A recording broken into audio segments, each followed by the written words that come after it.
네, 이제 좀 시작을 해보도록 하겠습니다. 사바투사님 이게 주머니 좀 쥐고 오셨어요?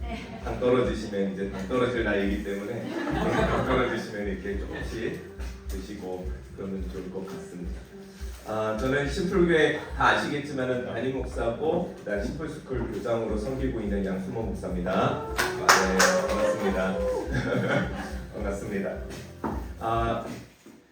제가 올해에 어떻게든 좀 책을 한번 써보려고 지금 몸부림을 치고 있습니다. 그래서 목표는 9월 전에 나오는 건데 제가 이런 말씀을 드린 이유는 말하지 않으면 안 할 것 같아서 작년도 사실은 그냥 지나가서 이제 좀 한번 정리해야 될 때가 되지 않았나 그런 생각이 들었고, 그리고 좀 외부에 나가서는 정리된 세미나들을 좀 많이 하는데 실질적으로는 우리 학교에 맡기신 우리 학부모님들 그리고 우리 교회의 다음 세대 아이들을 둔 우리 학부모님들이 알고는 있지만 오늘 얘기를 들어보니까 다 그렇게 살아가고 뭘 얘기하는지 이미 다 알고 계시겠지만 한 번 정도 다시 정리하고 지나갈 수 있는 시간이면 좋겠다라는 생각에 또 모이게 되었습니다. 한번 시작해 볼까요?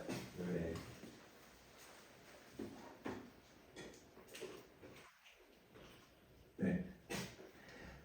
이제 우리 심플 스쿨이라고 하잖아요. 사실 작년에 업계동문학교 그다음에 심플 키즈라는 두 가지 이름이 있었는데 저희가 이번에 작년에 심플 스쿨이라는 이름으로 이름을 통합을 했습니다.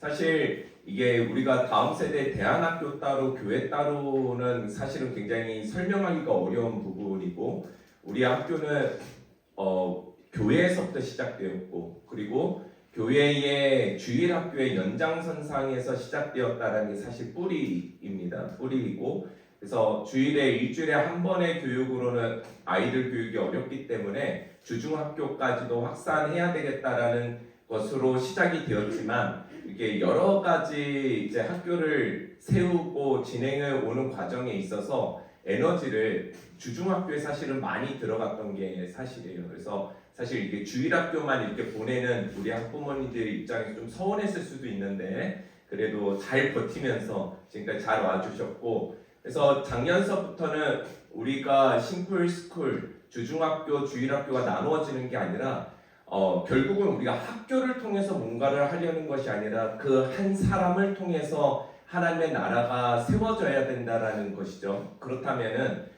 우리 학교라는 것 그리고 우리가 그곳에서 배움이라는 것은 인생의 툴이 되는 것이지 전부가 될 수는 없다.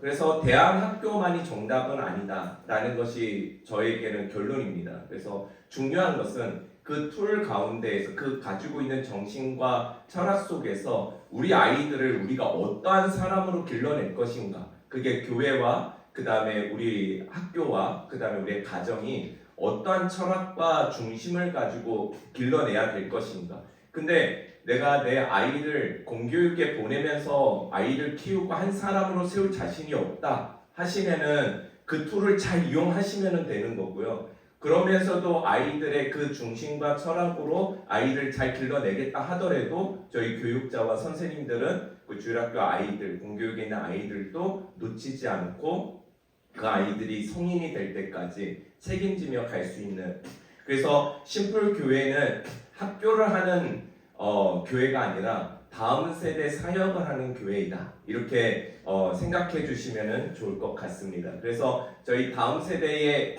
교회의 큰 비전은 일단은 우리 학교라는 그 다음 세대의 아이들을 가르치는 학교라는 것을 통해서 우리가 이루어져 갈 교회의 비전은 대한민국의 다음 세대, 그 다음에 디아스포라, 그 다음에 통일 후 어린이 교육이 있다는 것을 먼저 말씀드립니다. 이게 좀 되게 해주시면 좋을 것 같아요. 되는군요. 자, 우리 심플스쿨은 어떤 학교인가? 지금 좀 전에 설명한 것처럼 일단은 심플스쿨은 심플교회의 부속 다음 세대의 교육기관입니다. 그래서 우리 주일 주중 아이들 모두 통합된 이름이 이제 심플스쿨이다라고 생각해 주시면 좋을 것 같고요. 우리 심플스쿨에서의 정신, 입학식 날 또 주중학교 입학식 날 오셔서 들어보신 분들은 알겠지만은 예미가 앞에서 이게 입학생에게 편지를 읽어줄 때 우리 학교에 오면 가장 많이 듣게 되는 단어가 의식이다 라는 이야기를 들으셨을 거예요. 근데 이 의식이라는 것은 결국은 저는 이음이라고 생각을 합니다. 하나님과 나와의 관계, 신앙을 통해서 하나님과 나와의 관계가 가장 먼저 세워져야 되고요. 그 다음에 그것을 통해서 이제 우리의 이웃과 주변에 있는 사람들을 돌볼 수 있는 어떤 성품을 가지는 것을 배워야 되고, 그 다음에는 이제 하나님과 내 삶과의 관계 속에서 이루어져야 나타나야 되는 어떠한 일적인 것일 수도 있고, 학생들은 학습적인 부분들이 될 수도 있죠. 아니면 어떤 취미적인 역할이 될 수도 있는 실력. 그 다음에 이제 역할이라는 것은 이 신앙 성품 실력이 우리 가운데 어느 정도 하나님의 전인적인 어떤 말씀과 그리고 하나님 뜻하시는 것들이 내 안에 세워질 때에는 분명히 사명을 갖고 이 시대에 꼭 필요한 그 한 사람으로서 시대를 맡아 살아가는 그 한 아이로 길러내는 것이 최종적인 우리 교회의 비전입니다. 그래서 그 외에도 설명하겠지만은 우리 아이들이 사실은 하나님의 음성을 굉장히 잘 들어요.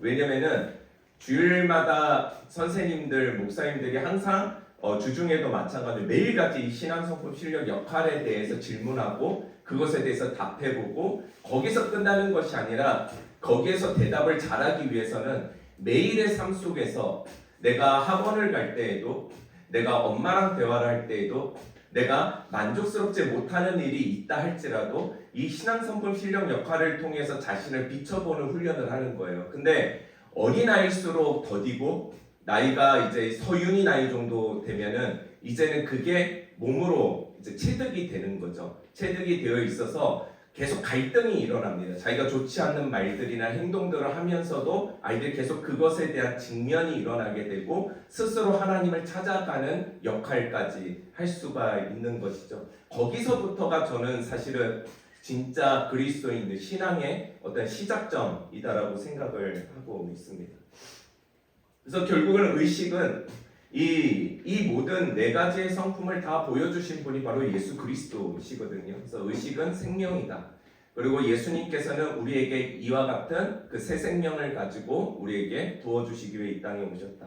그것을 통해 우리는 어떻게 살아가야 되는가? 신앙과 성품과 실력과 역할을 통해서 매 삶, 학습이면 학습, 나의 태도면 태도, 살아가는 모든 전반적인 것을 생각하는, 사고하는 연습을 해야 된다. 그래서 하나님의 음성을 듣는다는 것이 저는 어떤 은사라고 생각하지 않습니다. 그냥 하나님과의 관계성 안에서 들려줘야 되고 알아줘야 되는 영역이라고 생각하고 있습니다. 그래서 우리 비전과 사역의 연결인데요. 우리가 일주일에 단 한 번의 예배만으로는 온전한 다음세를 세우는 일에는 한계가 있습니다. 이거는 아마 여기 앉아 계신 분들이 다 동의가 될 거예요. 그래서 사실은 오늘 아침에도 다혜랑 또 카톡을 하고 유민이랑 또 이야기를 하고 이렇게 오는 것이 매일 보는 아이들보다 사실 매일 보지 못하는 아이들이 저희는 더 많이 신경이 쓰입니다. 이 아이들 오늘의 하루의 삶이 어떠했는지. 그렇기 때문에 아이들이 좀 지나치게 간섭한다라고 느껴질 정도로 우리 목사님들과 선생님들이 아이들의 생활 가운데 좀 깊이 들어가려고 노력을 합니다. 그래서 어떻게 보면은 우리 교회에서부터 시작된 매일의 사역이 주중학교를 통해서 이루어져 가고는 있지만 사실은 주일학교 한 번의 예배를 가지고서 유민이와 다혜를 그냥 냅둬서는 재경이도 마찬가지고 냅둬서는 안 되죠. 그래서 사실은 주일날에 되면은 예배가 다 끝나고 나면은 선생님과 목사님이 아마 모르실 수도 있는데 다 방으로 모아요. 그래서 공교육에 있는 친구들을 모아서 그 아이들하고 같이 플래너를 쓰고 그리고 플래너 안에서 이런 신앙과 성품과 실력과 역할에 대해서 한 주를 점검하고 그러면 공부를 할 때 어떤 목적과 어떤 사고를 가지고 하고 있는지 그러면서 그것이 지나친 경쟁 구조 속에 마음이 뺏겨 있지는 않은지 그래도 어떤 여유로운 마음을 갖기 위해서는 어떠한 성품을 가져야 되는지 이런 것들을 이제 선생님들하고 모든 예배가 끝나고 나서도 이야기를 하고 그리고 주중 속에서도 가장 힘든 부분들이나 어려운 부분들, 엄마랑 아빠랑 이야기하기 어려운 부분들이 있을 때는 언제든지 교육자와 선생님들을 찾고, 그래서 우리는 선생님들이 주중학교 선생님과 주일학교 선생님이 사실 구분이 안 됩니다. 주일학교 선생님들은 주일만 오지만 주중학교 교육자 선생님들은 사실 주일학교까지도 커버를 하면서 가고 있다, 그렇게 생각을 해주시면 좋을 것 같습니다. 사실 우리 학교에 대해서 다양한 설명을 좀 할 수가 있는데 오늘은 좀 관점을 중요한 주체성이라는 관점을 가지고 좀 같이 설명을 좀 드리려고 합니다. 저는 지금 이 시대에 하나님께서 교회의 부름에 어떤 모습이 있다면 무엇일까라고 생각할 때 저는 주체성이라고 생각이 듭니다. 사실 우리 부모님 세대 때만 해도 교회에서 다양한 프로그램을 접하지 않고서도 온전한 기도와 예배를 통해서도 자신의 신앙을 충분히 하나님 앞에, 교회 앞에 섬기고 헌신할 수 있는 그런 시대를 살아가셨던 분이십니다. 근데 어떻게 보면 지금 40대, 50대를 살아가고 있는 우리 세대 때에는 교회에서 가장 편의를 많이 제공을 받으면서 자라온 세대입니다. 그리고 모든 각종의 그 당시에 아쉬웠던, 우리 부모 세대 때 아쉬웠던 프로그램들을 많이 접해본, 뭐 제자훈련이라든지 아니면 중보기도 세미나라든지, 중보기도를 하면 되는 거 아니에요? 그걸 세미나를 한다던가 뭐 이렇게 해서 사람들이 뭔가가 머릿속으로 지성으로 정리가 되면 자신이 그렇게 살아가고 있는 것처럼 착각하는 거죠. 성경 공부도 마찬가지. 성경 공부를 많이 하는 것과 성경대로 살아가는 건 다른 부분이거든요. 그러니까 신앙과 아는 것의 갭이 너무나도 커진 시대 속에서 우리가 잃어버린 게 무엇인가? 그러니까 의존성은 커졌는데 주체성은 사라진 시대 속에서 우리가 살아가고 있다라는 것이죠. 그래서 어떻게 보면 우리 심플교회가 아예 생겨질 때서부터 제도권이라던가 어떤 시스템이라던가를 스스로 좀 거부하고 자발성이라던가 주체성이라는 것을 계속적으로 강조해 왔던 이유가 그런 거예요. 스스로 집사 직분을 받고 집사처럼 살아가는 것과 집사의 삶을 살아가는 사람이 집사 직분을 받는 것은 다른 거죠. 그래서 어떤 제도를 거부한다기보다는 그 주체성을 먼저 우리가 세우는 공동체가 되어야 된다라는 것입니다. 근데 우리의 학교도 마찬가지입니다. 그거는 교회의 어떠한 법이 아니라 시대를 향한 하나님의 부르심이라고 생각을 해요. 그래서 우리 아이들이, 우리도 어쩌다 주체적인 인생이지만 우리 아이들은 태생부터가 주체적인 인생을 살아갈 수 있다면 정말 만군의 여호와 하나님의 그 이름 앞에서 골리앗이 쓰러졌던 다윗의 삶처럼 만군의 여호와 하나님 앞에 섰을 때 다수의 정탐꾼들은 낭망하고 여리고성을 보고 실망하고 절망했지만 세상을 바라보면 우리는 걱정부터 앞서거든요. 이놈들이 앞으로 세상 나면 뭐 해먹고 살 것인가, 이런 정신머리로 살 수 있을 것인가 라고 한탄할 것이 아니라 그 세상을 좀 하나님의 이름으로 만만히 바라볼 수 있는 인생, 그런 인생을 살아갈 수만 있다면 좀 도전정신도 생길 수 있을 것 같고, 뛰어넘어야 될 것과 뚫고 넘어야 될 것과 돌아가야 되는 것들에 대해서 자신의 길이 분명하다면 저는 아이들 가운데 그 힘이 분명히 세워질 거라고 생각이 들고요.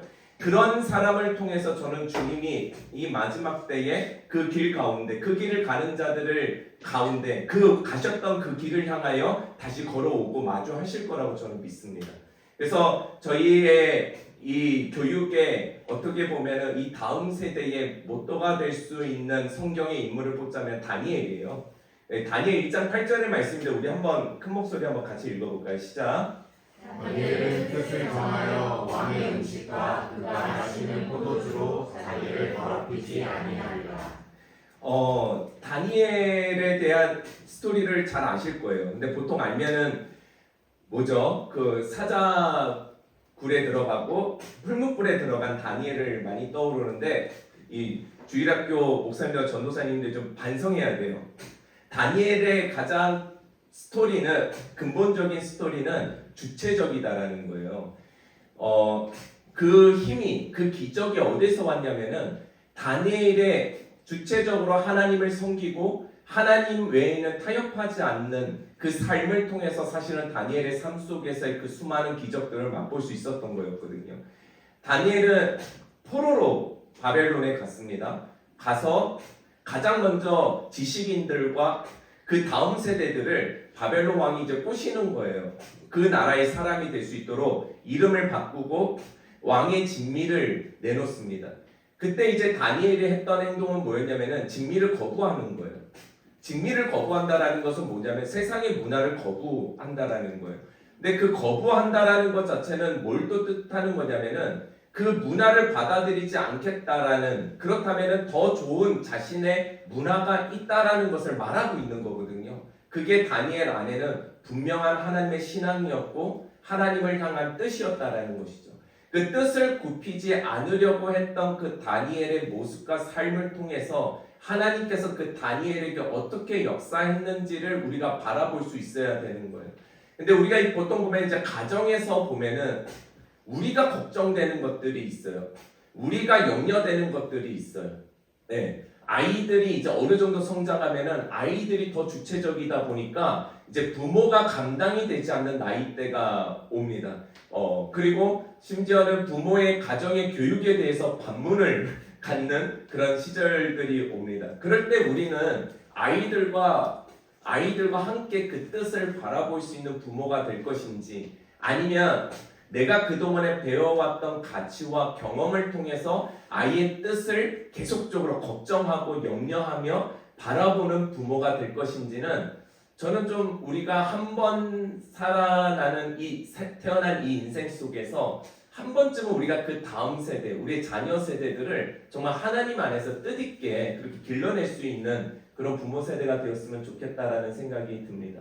그래서 지금의 언어로 바꾸면 주체적이다라는 것은 좀 그리스도인답다, 그리스도인답다라는 뜻으로 해석하면 좋을 것 같아요. 아이들의 신앙 훈련을 우리 합니다. 지금 제가 알기로는 우리 교회 진만 집사님, 또 나 집사님, 그 다음에 동욱 형제님 아침마다 이제 큐티를 하고, 이제는 본인들 안에서 좋았던 것을 또 한 명씩 또 이렇게 또 짝을 지어서 다른 형제님들하고 아침 큐티를 하는 걸로 제가 알고 있는데, 사실 우리 아이들이 그런 큐티를 하고 있어요. 각자가 큐티를 공부를 하고 묵상을 하고, 그리고 그것을 신앙, 성품, 실력, 역할에 대해서 하나님께서 이 말씀 본문을 통해서 바라보시는 나의 시선은 무엇인가? 하나님께서 이런 말씀을 하시는데 나는 어떠한 성품과 태도로서 오늘 아침에 엄마한테 말했지? 아빠가 저렇게 이야기를 하고 있을 때 나는 어떠한 자세를, 어떤 감정이 있었지?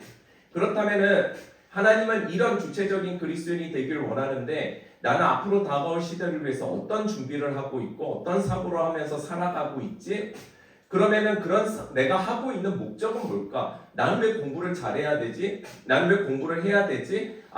세상 가운데, 열방 가운데 하나님의 정말 일꾼으로서, 군사로서 세상을 살아가기 위해서 실력적인 부분이 필요하구나. 이런 역할적인 부분들을 매일의 삶 속에서 스스로가 생각하고, 그 다음에 이제 1대1, 2대1, 3명 이상은 안 만들어요. 그래서 나눔을 합니다. 자신이 하나님 안에서 어떻게 바라보고 있는지를 매일 나누는 거예요. 매일 애들하고 나누는. 심지어 고등학교 누나와 7살 아이가 짝이 되기도 해요. 상상이 되십니까? 7살이면 책을 못 읽어요. 그 누나가 읽어주고 또 아이의 생각을 들어주고 그리고 누나의 생각을 말해줘요. 그럴 때의 아이들이 동갑내기들에게 듣는 어떠한 무시와 경쟁이 아니라 배움이라는 것들과, 때로는 형과 누나들에게 눌리는 어떤 그런 지점들이 있겠지만은 그럼에도 불구하고서도 아이들이 또 더 나아가 배워지는 어떤 지점들이 있는 거예요. 사실 이번에 강화도에 아이들 캠프 갔다 왔잖아요. 캠프 갔다 왔을 때 이 훈련을 같이 하면서 주중학교 아이들은 이렇게 해 나가지만은 이제는 주일학교 아이들 같은 경우에는 매일의 삶 속에서 나누기가 굉장히 어려워요. 그래서 좀 큰 아이들 같은 경우에는 이제 카톡방 가운데에서 매일같이 우리가 하나님 안에서의 감사를 나누고 기도 제목을 줬는데, 지금 1년 됐나요? 우리가 그 방이 1년 넘었죠, 목사님? 예. 근데 아이들이 진짜 한 번도 빠지지 않고 제가 볼 때에는 주일학교 아이들은 훨씬 갈급한 것 같아요. 그러니까 항상 올리고 기도 제목 올리고 그 안에서 서로 격려하고 서로 나누는 그런 모습들이 되게 좀 좋아요. 좋고 감사하다라는 생각이 이렇게 듭니다. 그래서 저희가 심플교회에서 항상 우리 다음 세대들을 생각할 때 이런 일들이 일어납니다. 저희가 뭐 강화도도 그렇고 제주도도 그렇고 캠프를 갈 때 자극적인 예배를 웬만하면 다음 세대들한테 드리지는 않아요. 뭐 섹션을 가지고서 막 큰 소리로 기도하지 않고 이런 핸드폰 하나에다가 MP3 음악 하나 툭 틀어놓고 질문 던집니다. 얘들아, 오늘 제주도 그 사삼 박물관을 우리가 방문하기로 했는데 그들의 아픔을 생각하고 그 아픔을 겪고 있는 우리 대한민국 가운데 하나님은 어떤 생각을 하고 계셨을까? 그걸 통해서 오늘 저녁에 나누는 시간을 갖자. 딱 한마디 던지고 돌아옵니다. 너희들은 그 아픔의 현장 속에서 그들의 유족들과 그리고 그들의 그 숭고한 그 생명 앞에서 너희들의 태도는 어땠니? 하나님 바라보시기에 너희의 모습은 어땠니? 아무 생각이 없었니? 그래서 사고와 의식을 계속 건드려주는 질문이죠. 신앙 성품 실의 역할 계속 던집니다. 계속 이야기하고 거기에서 너희는 그럼 어떤 사람이 돼야 되겠니?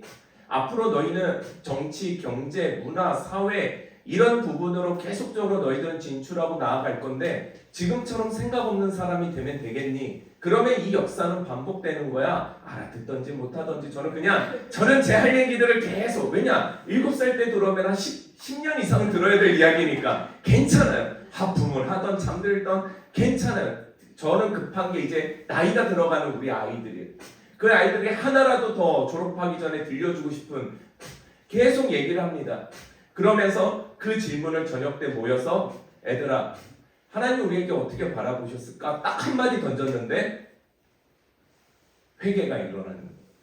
애들 가운데서 눈물이 터지고 누구도 자극적인 말들과 어떤 뭐 인스턴트 같은 어떤 복음적 메시지를 던지지 않았지만 이제 가장 본질적인 메시지 속에서 아이들이 성령을 체험하기 시작하는 거예요. 우리 희연 선생님 아들 같은 경우에는 그날 성령을 받아가지고 얘기 들으셨죠? 갑자기 막 애가 울더니 시온이 형 미안해 막 이러고 누구 미안해 막 다니는 거 막 잔잔하게 흐르면서 하나님 너를 어떻게 바라보시게 이 말 한마디에 형 내가 좀 그러니까 애들이 서로 미안해 막 그래서 어깨 동무하고 막 울고 엄마 나 깜짝 놀라니까 집에서 보는 모습들이 아니니까 애들 그러다가 여기 교회에 그 다음 주일날 왔는데 애가 엄마 나를 키워주셔서 감사해. 전재산이 30만 원이었는데 엄마 10만 원 드리고 아빠도 감사해. 그 10만 원 드리고 전재산을 10만 원을 가져와서 자기 교회에다가 헌금을 한 거야. 근데 얘가 이게 사실 성경에 있는 말씀이잖아요. 회심과 헌금을 뗄 수 없는 말씀인데 이게 방법론적인 걸 누가 가르쳐 준 게 아닌데 자기가 평소에 제가 생각할 때 맨날 돈 세보고 그랬을 것 같아. 집에 들어가면. 그러니까 그게 하나님 앞에 찔렸겠지. 그게 막 드러나니까 아마 그거를 먼저 내놓아야 되겠다라고 생각하지 않았을까. 저는 그게 추측을 합니다. 태호 같은 경우도 그렇죠. 이번에 캠프로 갔는데 엄마랑 떨어져 처음 자보는 거예요. 처음 자보고 자기도 그래요. 가기 전에 목사님 저는 잠자리가 예민합니다. 8살짜리가. 그래서 저는 한번 울면은 울음이 잘 안 멈춰지는 사람입니다. 그러는 거예요, 얘가. 그래서 우리는 잔뜩 긴장을 했죠. 그런데 반놈들은 깨어서 우는데 얘만 잘 잤어. 근데 마지막에 이제 교사 애들 다 재우고 나서 교사들끼리 모여가지고 같이 회의하고 그런 시간들을 가졌는데 그런 시간들을 가질 때에 태호가 잠깐 일어났었나 봐요. 근데 엄마에게 제가 들은 이야기고 카톡이 왔는데 그날 저녁에 제가 세미나를 했는데 어떤 세미나를 했는데 이 전국 아이들 앞에서 신앙 성품 실력 역할이 하나님 안에서의 굉장히 영적인 생활이다라는 것을 이야기하고 같이 기도회를 했던 날이었어요. 그러고 나서 그날 밤에 이제 태호가 너무 피곤했는지 밤에 깬 거예요. 근데 엄마한테 와서 그러더래요. 엄마는 하나님의 음성을 들어봤어? 그랬더니 엄마는 잘 안 들어봤는데 그랬더니 자기는 그날 밤에 무서워서 깼는데 하나님의 음성을 처음 들어봤더라는 거예요. 태호야, 내가 너를 사랑한다. 내가 너를 사랑한다.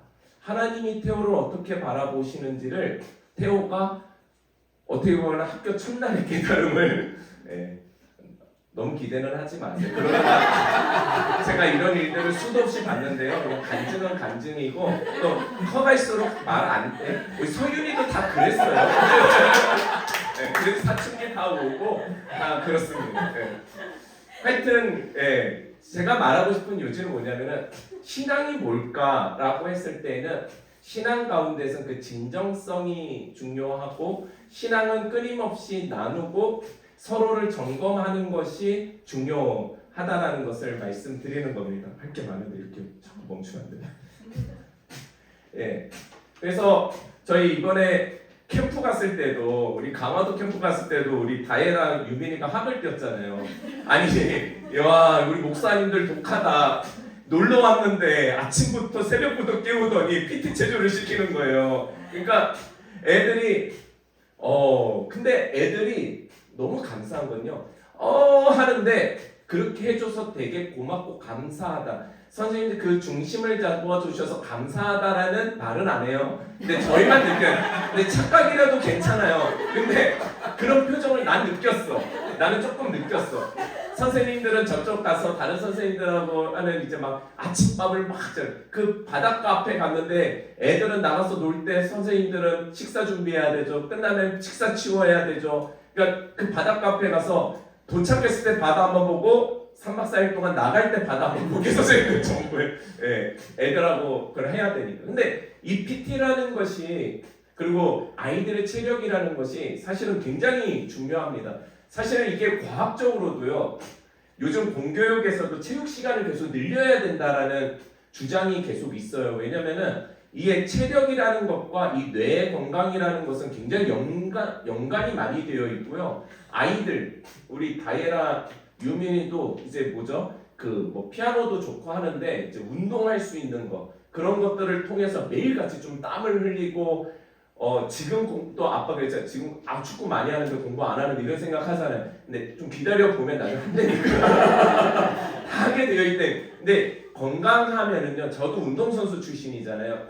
제가 지금까지 밀고 갈 수 있는 힘이 뭘까라고 생각하면은 그때에 사용했던 근육과 지구력과 체력이 지금의 목회하는데도 사실은 많은 도움이 된다. 그리고 몸이 일단은 건강하지 않으면은 내가 사고하고 생각하는 것이 건강해질 수가 없어요. 그래서 사실은 우리가 매일같이 하고 있는데 이건 주일학교 영상인데요. 보여드릴게요. 주중학교. 알 수 있을 것 같아요. 박사님이 해주세요. 뒤에. 네. 옆으로 이거 아침마다 1시간을 조깅을 작년 조깅이었고 그 다음에 올해서부터 이제 PT로 바뀌었는데요. 그래도 예전에 지연 선생님 있을 때 좀 행복했죠. 지금 지원 목사님이 하니까 애들이 죽으려고 FM대로 해야 돼가지고 지원 목사님 매일 1시간씩 하고 있습니다. 그리고 주체성 교육에 있어서 중요한 건요. 개별화예요. 그러니까 우리가 좀 가정에서 우리 아이들을 바라볼 때 부모님들이 그 아이들의 그 존재를 좀 그 존재 자체를 좀 끄집어낼 수 있는 언어와 사고가 저는 필요하다고 생각합니다. 우리 한번 이 글귀 한번 읽어볼까요? 아이들의 시작. 아이들의 모습이 서로 다르듯 빠르게 가는 아이가 있고 천천히 가는 아이가 있습니다. 네, 맞아요. 빠르게 가는 아이가 있고 천천히 가는 아이들이 있어요. 그러니까 모든 아이들은 하나님의 걸작품입니다. 걸작품이고요. 저는 우리 아이들을 공교육에 보낸다 하더라도 아이들을 너무 획일화되어서 보지 않았으면 좋겠어요. 이거는 그냥 뭐 공교육 스타일, 대안학교 스타일이 아니고요. 부모와 어른이 가지고 있어야 될 가치라고 생각을 합니다. 근데 획일화 시켜놓으면은요, 아이들이 너무 불행해져요. 인생이 너무 불행해져요. 이 정도 키워보면 알잖아요. 할 놈은 그냥 한다. 그러니까 안 할 놈은 안 한다. 이 정도는 우리가 알아요. 그렇다면 우리가 지금 줘야 되는 건 뭐냐? 사랑이고 존재의 기쁨이고 존재의 감사를 지금서부터 잘 맺어놔야지 나중에 됐을 때에는 사춘기가 진짜로 왔을 때는 적어도 부모하고 대화하면서 지나갈 수 있는 그런 삶을 살 수가 있는 것이죠. 근데 제가 드리고 싶은 얘기는 그런 거예요. 낮은 자존감을 가지고서는 가지고서 교육에 임한다라는 것은 하나님께서 태초에 인간에게 주셨던 교육이 뭐냐면은 저 선악과 종산 중앙에 있는 선악과의 열매를 너는 보지도 말고 먹지도 말라라는 교육을 주셨어요. 근데 그것을 주셨지만 그것을 어김으로써 인간은 선악과를 먹게 되었고 그래서 이제 죄의 시작이 되었죠. 근데 죄의 시작으로 넘어가면서 이제 가인과 아벨의 세대로 이제 넘어가는데 거기서 나와지는 게 뭐냐면 동생과 형의 어떻게 보면 회귀라예요. 그러면서 자신을 비교하고 열등감을 가지면서 결국 동생 아벨을 죽이는 일들이 벌어지는 거죠. 이거는 어떻게 보면은 그 존재를 바라보는 데 있어서 굉장히 교육적으로 그리고 하나님 나라 관점으로서 굉장히 위배되는 일이라고 생각이 듭니다. 경쟁해야지 아이가 잘 되지라고 하지만 사실 그거 거짓말이에요.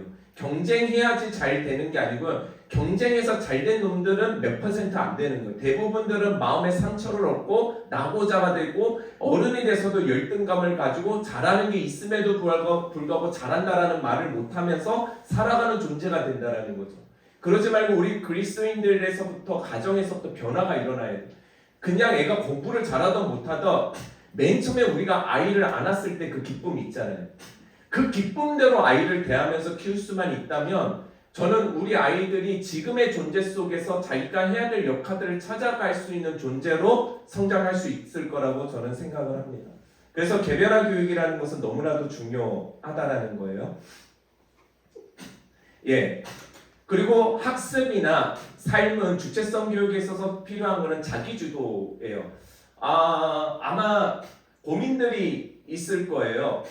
자기주도 좋은 거 알겠는데 자기주도로 하려면 주도성이 있어야 되는데 안 한다. 뭐 자기주도를 안 한다. 이런 이야기들을 하는데요.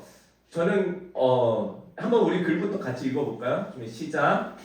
하시고 힘든 마음을 잠시 내려놓고 해야 하고 옳은 일을 우선으로 생각하는 법을 배웁니다. 네.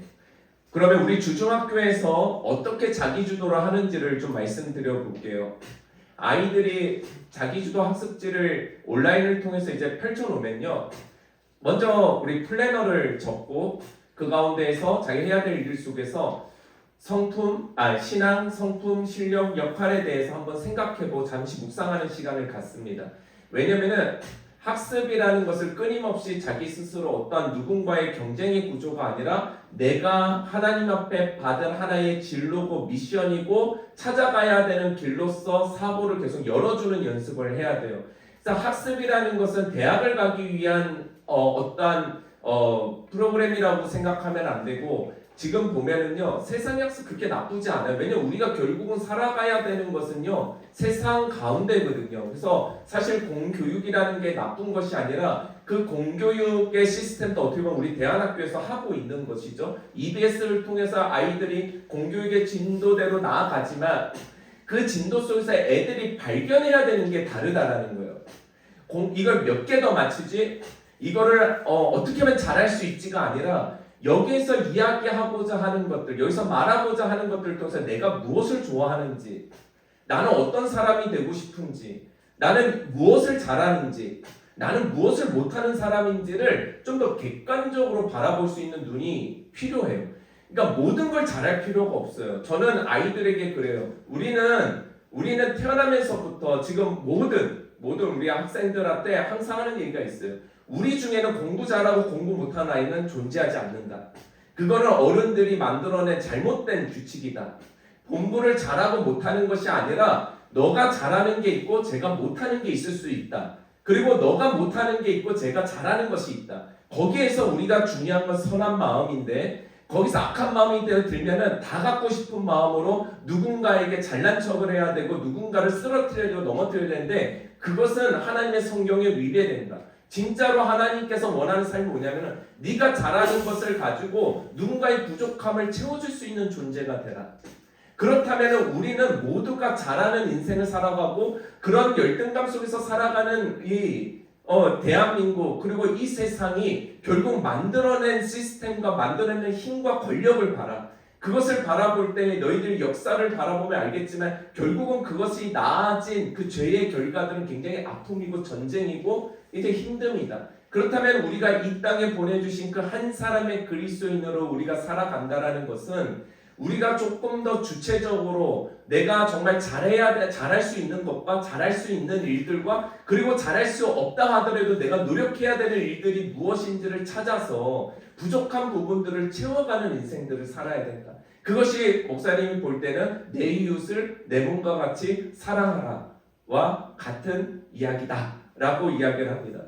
그래서 아이들을 우리가 부모가 뭐 이렇게 문제집 몇 페이지 풀어놔 했는데 안 풀어놓고 있으면은 막 속상하고 그러잖아요. 근데 그걸 바라볼 때에 동기를 야 너 여기서 뭐 해되려고 그래? 라고 이야기하기보다는 그것을 바라보면서 왜 이 공부를 해야 되는지를 이 영적인 아들과 딸들에게 좀 존재의 이유와 살아가야 될 가치의 이유들과 신앙의 이유들을 통해서 아이들의 동기부여를 넣어준다면 이 아이들은 내가 공부를 하기가 싫어하는 아이일 수도 있지만 하나님 앞에서 비전을 받는다면 하나님 앞에 그 사명을 받는다면 저처럼 공부하기 싫은 사람도 지금 매일 공부를 하면서 이제 목회를 하는 것처럼 인간이 저처럼 바뀔 수도 있다라는 거죠. 그래서 우리가 좀 바뀌어갈 수 있는 그런 여지를 부모의 어떤 가치와 경험과 세상의 시스템이 아니라 정말 하나님의 관점으로 그리고 하나님께서 그 아들과 딸을 허락하신 그 존재 이유 가운데서 우리가 찾을 수 있으면 좋겠다라는 그런 생각을 좀 해봅니다.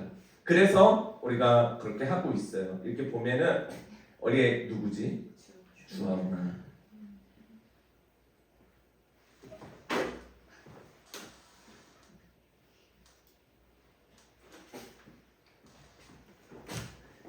애들 공부하는 모습 한 번도 못 보신 것 같아서 제가 일부러 좀 준비했어요. 집에서 익숙하지 않은 모습들, 자기의 각자의 진도들을 찾아서 이렇게 하고 있어요. 그래서 학교 끝나면은 다이는 좀 머니까 유민이는 와서 저희 노트북 하나만 좀 보내놓으세요. 그러면은 우리가 알아서 다 할 테니까 네. 저렇게 자기의 진도에 맞게끔. 근데 온라인 학습 되게 좋은 장점이 있더라고요. 제가 교육을 해보니까 줌은 좋지 않아요.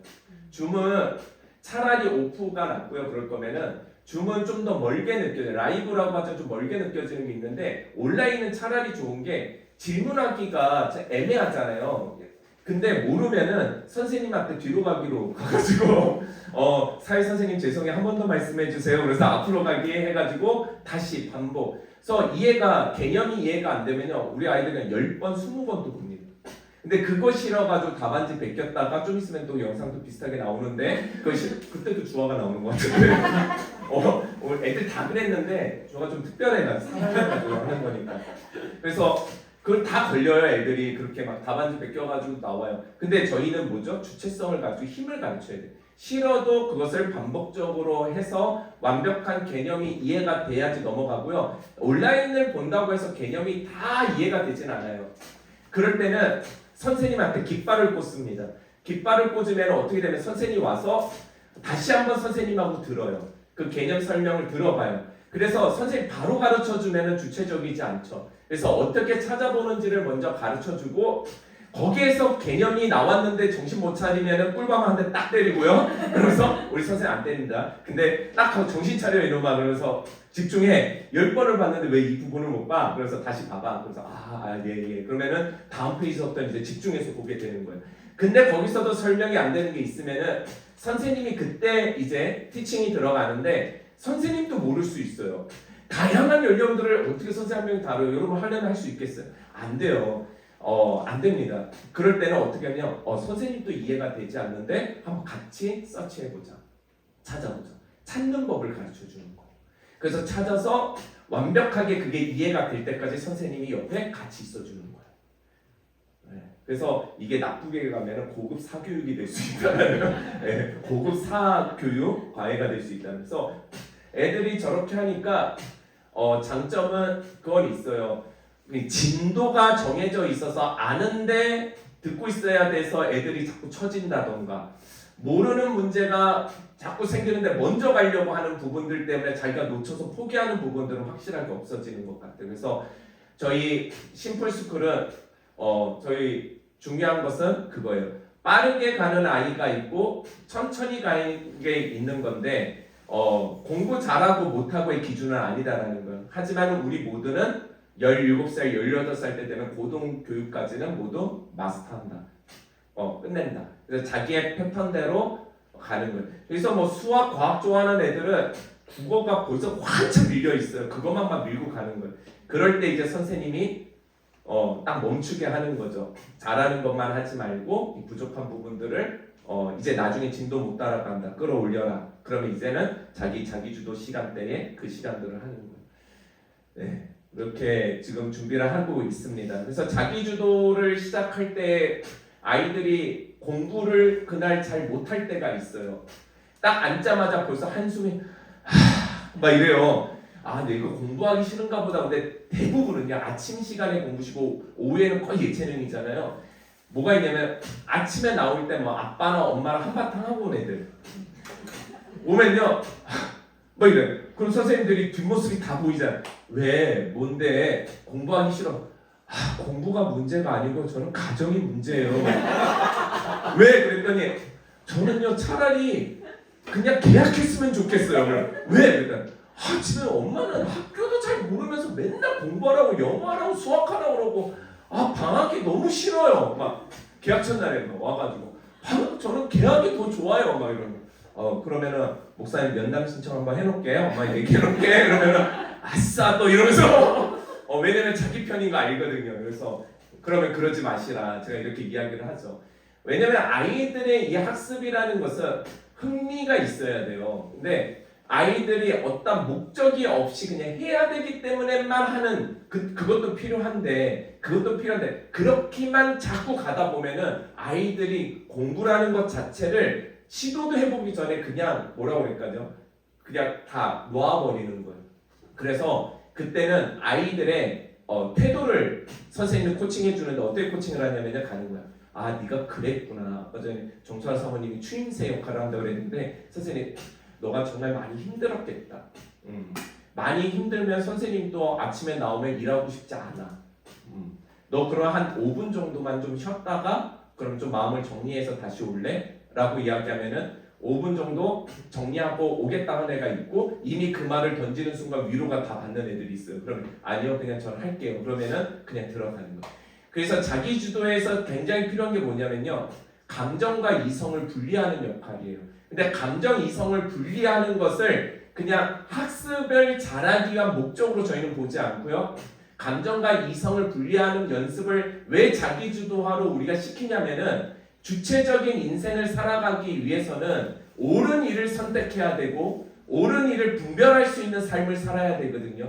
옳지 않는 것을 가지고 애써 힘쓰는 삶을 살아가면 안 돼요. 옳고 그름이라는 것은 이성과 감정. 그래서 흥분하고 감정적으로 나오면은 자꾸 어떠한 정말 좋지 않은 결과들이 나온다라는 우리 알잖아요. 우리 어른들도 알잖아요. 근데 아이들이 어렸을 때부터 감정적으로 신경질적으로 뭔가를 선택하고 말하고 대하는 징징거리는 것을 받아주지 않거든요. 그래서 아이들이 그게 자꾸 습관이 되고 그게 언어가 되어버리는 순간에 아이들이 나중에는 옳은 게 뭔지도 알면서도 고집 부리는 거, 옳은 것을 선택하지 않고 자기 감정을 자꾸 선택하는 거죠. 그래서 자기주도라는 것은 이성과 감정 분리, 좀 더 옳은 일을 위해서 선택하는 힘을 길러내는 학습법이다. 이게 우리 심플스쿨의 학습이다라는 것을 말씀드리고 싶습니다. 너무 길게 하는 거 아니에요? 지금 몇 분이에요? 아직 시간이 있군요. 네, 또 나오는데 자, 그래서 무형식 교육입니다. 주체성 교육의 몇 번째인지 제가 안 적어놔서 모르겠는데 무형식 교육입니다. 자, 무형식 교육은 가정교육과 같습니다. 밑에 읽어볼게요. 시작. 신앙과 도덕은 책으로 배우는 것이 아니라 공동체와 함께 살아갈 때 배우는 것입니다. 네. 무형식 교육이라는 게 있습니다. 우리 심플스쿨에 보면은요, 무형식 교육이라는 게 있어요. 애들이 어른을 안 보는 것 같지만 다 봅니다. 교회 나오면은 목사님은 어떤 말씀을 하시지? 목사님 한 주의 삶은 어땠지? 애들은요 와서 다 지켜보고 물어봅니다. 아빠가 지쳐서 집에 들어왔을 때 아빠의 모습을 통해서 아빠가 어떤 말도 하지 않았고 어떤 가르침을 주지 않았지만 그 태도와 모습을 통해서 아이들은 배웁니다. 그래서 그런 모습이 있죠. 아빠가 뒷짐지고 있을 때 딸도 뒤에서 뒷짐지고 있는 그런 모습을 우리가 그런 사진들을 봤는데 굉장히 그 무형식적으로 우리가 하는 행동, 그런 행동. 근데 저희 심플스쿨은, 그리고 우리 심플스쿨은 주일도 비슷하고 주중도 근데 거의 타가소 같은 느낌이에요. 그쵸? 아이들은 언제든지 맡길 수 있고 맡겨놓으면은 아이를 돌볼 수 있는 어른들이 항상 있고 그리고 내 자녀처럼 그 아이들을 누구나 할 거 없이 다 돌봐주고, 그리고 뭐 한 번씩 남성들이 나가서 좀 놀다 올게요. 그럼 엄마들이 아이들 주일날 같이 모여서 봐주기도 하고, 그 다음에 또 우리 뭐 여성들이 차 마시고 올게 그럼 또 남자들이 또 모여가지고 아이들, 그게 어렵지 않는 공동체예요. 근데 그거를 어렸을 때부터 아이들이 경험한다라는 것은 저는 굉장히 중요한, 어느 공동체에서도 사실은 경험하기 어려운 일입니다. 굉장히 어려운 일이에요. 근데 거기에서 우리 아이들은 어떤 가정을 꿈꿀까요? 그 아이들이 생각하는 교회는 뭘까요? 장로님, 집사님들이 안식을 주일날 돈 쓰고 다니느냐 막 이러면서 막, 저는 어렸을 때 혼났거든요. 주일날 슈퍼마켓에서 뭐 사 먹다가 장로님한테 엄청 혼났어요. 안식을 거룩히 여겨야지 이게 돈 쓰고 그러냐고. 그래서 저는 그런 줄 알았어요. 막 강대상 올라가면은 막 하늘에서 벼락이 떨어지는 줄 알고, 운동화 신고 올라가는 상상도 못 하잖아요. 보통은 다 신발 벗고 올라가고. 예. 근데 이런 공동체, 편안한 공동체, 어떻게 보면 저희는 위탁 홈스쿨링 있죠. 뭐 전문성을 요구하느냐라고 하면 전문적이죠. 왜냐면 우리는 방향과 철학이 분명하니까요. 그렇지만 학습의 전문성이 있느냐라고 할 때는 자신 없어요. 근데 저는 그게 아이들의 교육에 몇 %나 필요할까라고 생각했을 때는 큰 부분은 아니다라고 생각이 들어요. 그런 지점에서 우리 아이들이 아까 말씀드린 것처럼 자기 주도 때 선생님이 찾아가서 엄마처럼 건네주는 말 한마디, 아이들하고 다툼이 일어나잖아요. 다툼이 일어나면은 아이들이 이제 집에 가면은 자기가 가해자인 적은 없어. 항상 피해자야. 항상. 근데 아이들은 다 이유가 있어요. 아이들은 뭐 때리는 놈은 때리는 이유가 있고요. 맞은 놈은 맞은 이유가 있고요. 또 맞은 놈이 또 언젠가는 때리는 이유가 또 생기고요. 이게 그냥 아이들이 살아가는 사회예요. 근데 이제 집에 들어가면 이제 집단 폭행을 당하고 이지매를 당하고 왕따를 당하는 것처럼 애들이 막 얘기를 해요. 왜냐면은 엄마는 내 편이니까. 그러니까 안심이 되니까 좀 그렇게 말하는 거라고 생각하거든요. 그렇게 얘기하고, 또 엄마는 그런 이야기를 들으면 어떤 생각이 들어요? 거기 가면 괴물들이 득실거리고 가뜩이나 동갑내기가 아니라 형들만 막 존재한다라고 그러는데 막 있다고 그러는데 치이는 거 아닐까? 근데 그런 일은 하루에 별로 안 일어나요. 안 일어나고, 그리고 저희가 부모님 면담을 하지 않는 이상은 아이들 선에서 해결할 수 있는 문제이기 때문에 잘 안 부르는 거예요. 저희도 일반 학교들처럼 사실은 무슨 위원회? 그런 거 있죠. 학교폭력위원회. 이런 거 하면 좋죠. 부모님들끼리 알아서 하십시오 하고서 그냥 저희 빠지면 되는데, 저희는 아이들하고 상담하고 그 문제를 가지고 또 부모님들하고 계속적으로 상담해 나가야 되는 부분들이 있죠. 저희에겐 되게 어려운 문제예요. 아이들의 문제를 부모님들에게 설득한다는 것은 굉장히 어려운 문제. 왜냐하면 자기 자녀가 가장 귀하기 때문에 이거를 공정하게 보고서 뭔가를 이야기한다는 게 굉장히 어려워요. 그 이유들을 설명해내고. 근데 저희는 너무 감사한 건 우리 심플교회 성도분들이나 우리 학부모님들은 기본적으로 신뢰가 바탕이 되어 있으니까 선생님들이나 목회자들이 이야기하는 데 있어서 거의 제가 알기로는 90% 이상을 그 바탕에서부터 다시 한번 자녀를 바라보고 생각하려고 그렇게 노력하시는 그런 모습들을 보면서 다음 세대 교육이 희망이 있다, 그런 생각들을 갖게 됩니다. 그래서 신앙과 도덕은 가끔 저희가 대안학교들한테 제안을 받을 때가 있어요. 아니 거기 되게 성품 교육 잘한다고 하는데 그 세미나도 목사님 하시는 거 듣고 제가 이제 성품 가지고만 또 세미나 하고 그럴 때가 있거든요. 그러면은 와 너무 좋던데 그 커리큘럼 있으세요? 이러 물어봐요. 근데 제가 그럴 때 항상 하는 말이 이 말입니다. 신앙과 도덕은 책으로 배우는 것이 아니라 공동체와 함께 살아갈 때 배워지는 것입니다. 근데 여러분 이 말이 되게 무서운 말이에요. 공동체와 함께 살아간다는 거. 누군가는 받아주고 있다는 거거든요. 살아가는 데 있어서 그게 또 한쪽에서 받아내고 있기 때문에 사라지는 게 있는 거거든요. 그래서 여러분들 저는 괜찮은데 우리 선생님들 정말 많이 받아내고 있습니다. 그래서 우리 선생님들 항상 좀 감사한 마음으로 지나가면서도 고맙다, 감사하다는 인사를 우리가 좀 할 수 있으면 좋을 것 같습니다. 네. 이제 무학년제예요. 이 무학년제는 주일 주중 다 통합입니다. 다 통합이고 우리 아이들 예배도 학년으로 나이로 나누지 않아요. 고등부는 그냥 우리 본 예배를 드리지만 중등부까지는 심플스쿨 안에 다 같이 예배를 드리고 있고요. 그것과 마찬가지로 주중학교도 무학년제로 이루어지고 있어요. 그 이유가 있습니다. 한번 읽어볼까요? 시작. 수직적 관계가 아닌 수평적 관계를 통해 사람과 사람 사이를 연결합니다. 네. 네, 그래서 수직적 관계가 아니라 수평적 관계. 그러니까 수평적 관계라는 수직 수평이라는 게 뭐냐면은 우리가 이런 생각을 하잖아요. 가끔가다 친구 생겨서 좋아요라고 그러는데 그거 다 엄마 아빠 착각이거든요. 아이들은 나이로 친구를 생각하지 않아요. 그거는 그냥 부모님들이 생각할 때에 되게 편한 어떤 구조예요. 그냥 마음이 맞는 사람이 좋은 거고요. 마음이 맞지 않으면 싫은 거예요. 근데 이제 막 또래라고 해가지고 사실은 학교 내의 이지매와 집단 폭행이나 이런 문화들은 또래 집단에서 사실 이루어지는 것이지 사실 이게 또래라고 해서 다 친구는 아니거든요. 그러니까 이제는 특히 우리 공교육에 있는 부모님들은 조심해야 되는 말이 뭐냐면은 친구들과 사이좋게 지내라. 그러니까 친구들하고 다 사이좋게 지낼 이유가 없어요. 그게 왜냐면은 개념이 그 나이의 기준이기 때문에 그래요. 우리 아이는 누군가에게 고통받고 있을 수도 있거든요. 그래서 그런 어떤 나이의 기준이 아니라 사람과 사람의 연결로 바라봐야 되는 게 맞습니다.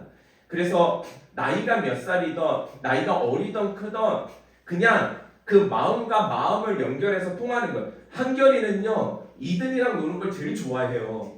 그러니까 얘가 지금 중학교 3학년 나이인데도 그 동생들 왜 좋아하냐면은 자기가 뭘 이렇게 미술적으로 뭘 만들면 동생들이 환호해 주거든요. 우와 형 최고다 막 이런. 형 막 줄 서 있어요. 형 그림 그려줘. 그럼 그림 그리는데 거의 제가 볼 때 졸라매만 그리고 있거든요. 맞죠 목사님? 한결이는 졸라매만 그리는데도 애들은 그 스토리가 좋은 거야. 형 최고야. 다음에는 뭐 나와? 막 이래. 그럼 나중에 막 형 여기다 형 사인해줘.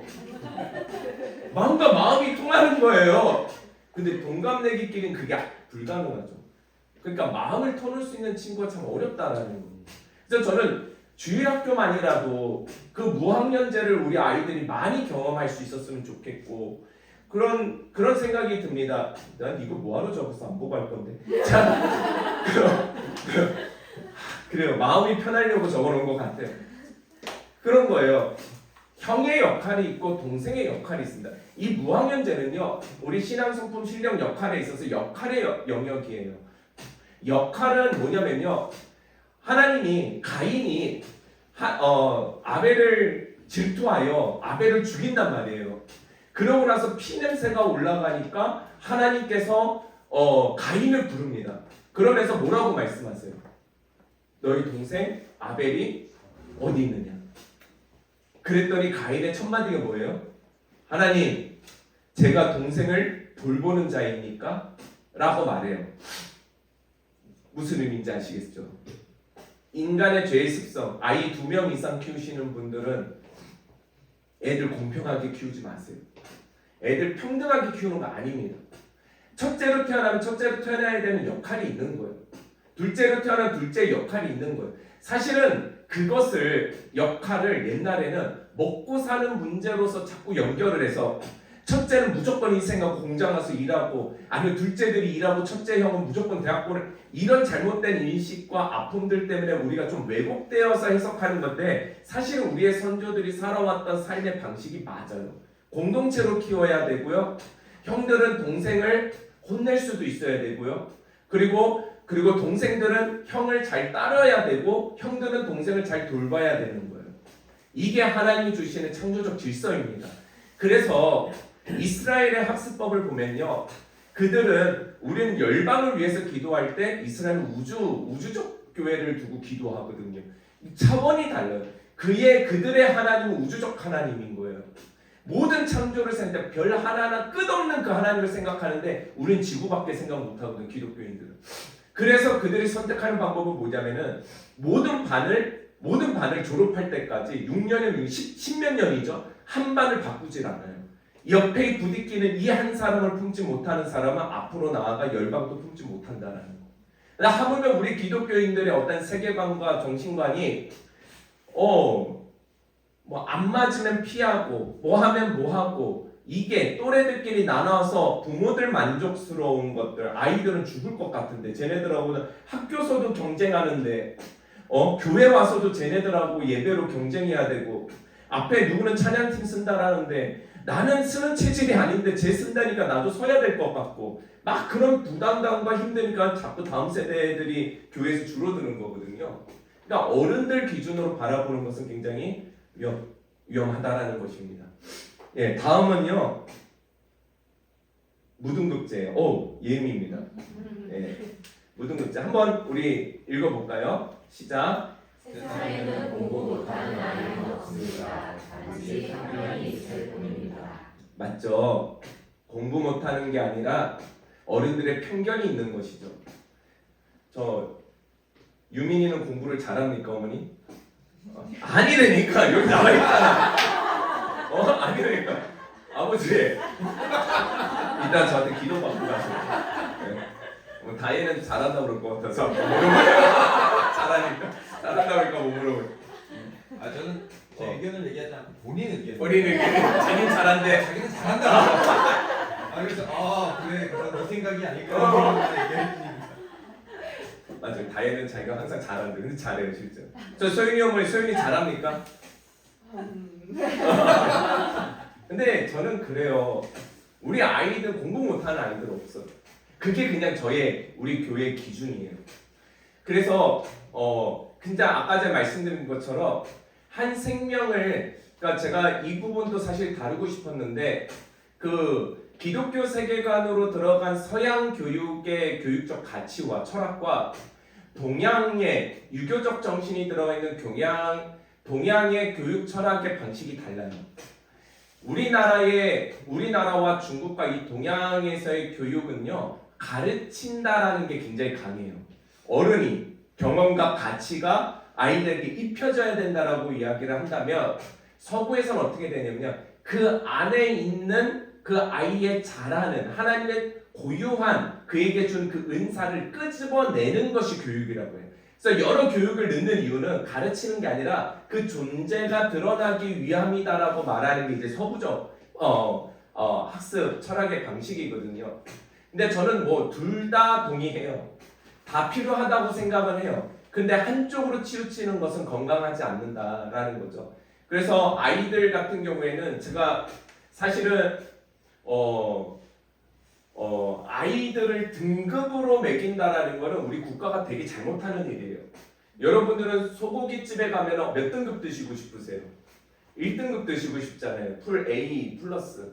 그러니까 이 등급이라는 거 사실은 고기랑 고기의 가치를 매기는 거를 우리 아이들을 하나에 보면은 그냥 생산품 정도로밖에 보지 않는다라는 거거든요. 그러니까 존중해주지 못하는 그 부분에서부터 그 언어라도 좀 바꿨으면 저는 좋겠다라는 그런 생각이 들거든요. 그래서 아이들이 그 등급이 매겨짐으로 자기는 평생 지금도 우리 얘기하잖아요. 고등학교 때 몇 등급 받으셨어요? 이렇게 물어보면 대답하지 마세요.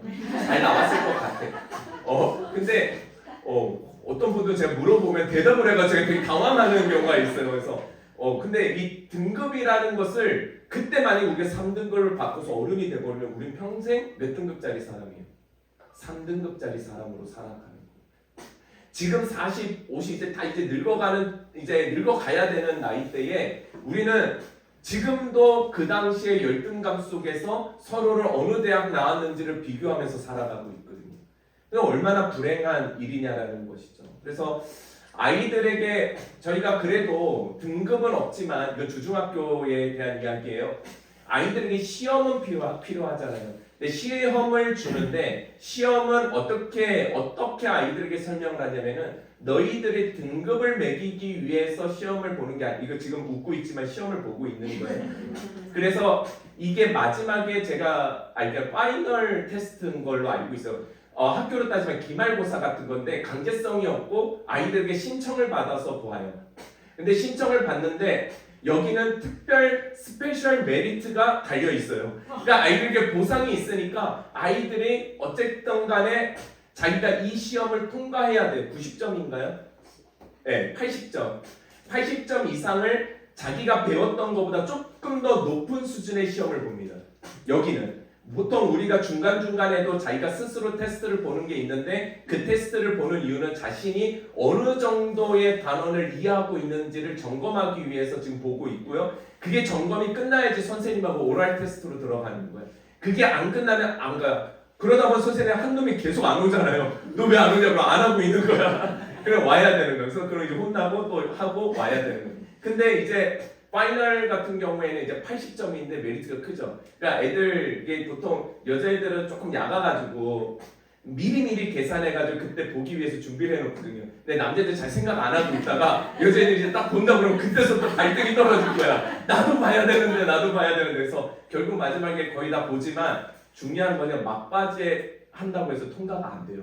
그래서 아마 지난 학기 아이들이 많이 깨달았을 거예요. 그래서 이번 학기는 보니까 제가 보니 투두리스트나 이런 것들 보니까 미리 저거를 보기 위해서 자기의 오늘의 삶의 스케줄을 아이들이 이제 큰 아이들 같은 경우에는 정해서 가더라고요. 저렇게 그냥 아이들이 즐거워할 수 있는 어떤 시험 그리고 어차피 우리가 배우고 공부는 똑같이 해야 되지만 그 부분에 있어서 우리 아이들이 가지고 있는 어떤 가치와 사상, 철학 그 마음이 결국은 내가 좋은 대학을 나와도 앞으로 그러면 나는 어떤 사람인데 어떤 인생을 살아갈까가 굉장히 중요한 질문이 우리에게 올 건데 그때 돼서 난 공부하는 애가 한 번도 생각해 본 적이 없어요 라고 말한다면 그게 더 우리 아이들 마음속에 사실 그때서부터 이제 교양 수업 들어야죠. 어쩔 수가 없어요. 그때서부터 이제 배워야 나가야 되는 것들이 생겨지는 것 같아요. 그래서 아이들하고 계속적으로 저희가 상담하고 이야기하는 것 그리고 우리 공교육 아이들 같은 경우에는 주일 때 제가 알고는 예배 끝나고 선생님들한테 오랄 테스트를 해요. 거기서도 아이들의 학원, 학교의 진도, 시험 범위, 자기 공부해야 될 역할 다 해가지고 이런 교회가 없습니다. 그래서 아이들이 하고 그때 그냥 했냐 안 했냐가 아니라 지금 저희가 얘기하는 것처럼 이 존재론적 가치를 설명해주고 아이들에게 걸어가야 돼. 공부해야 될 목적을 가르쳐주는 거예요. 근데 저는 다 필요하다고 생각해요. 공교육도 필요하다고 생각하고 대안학교도 필요하다고 생각합니다.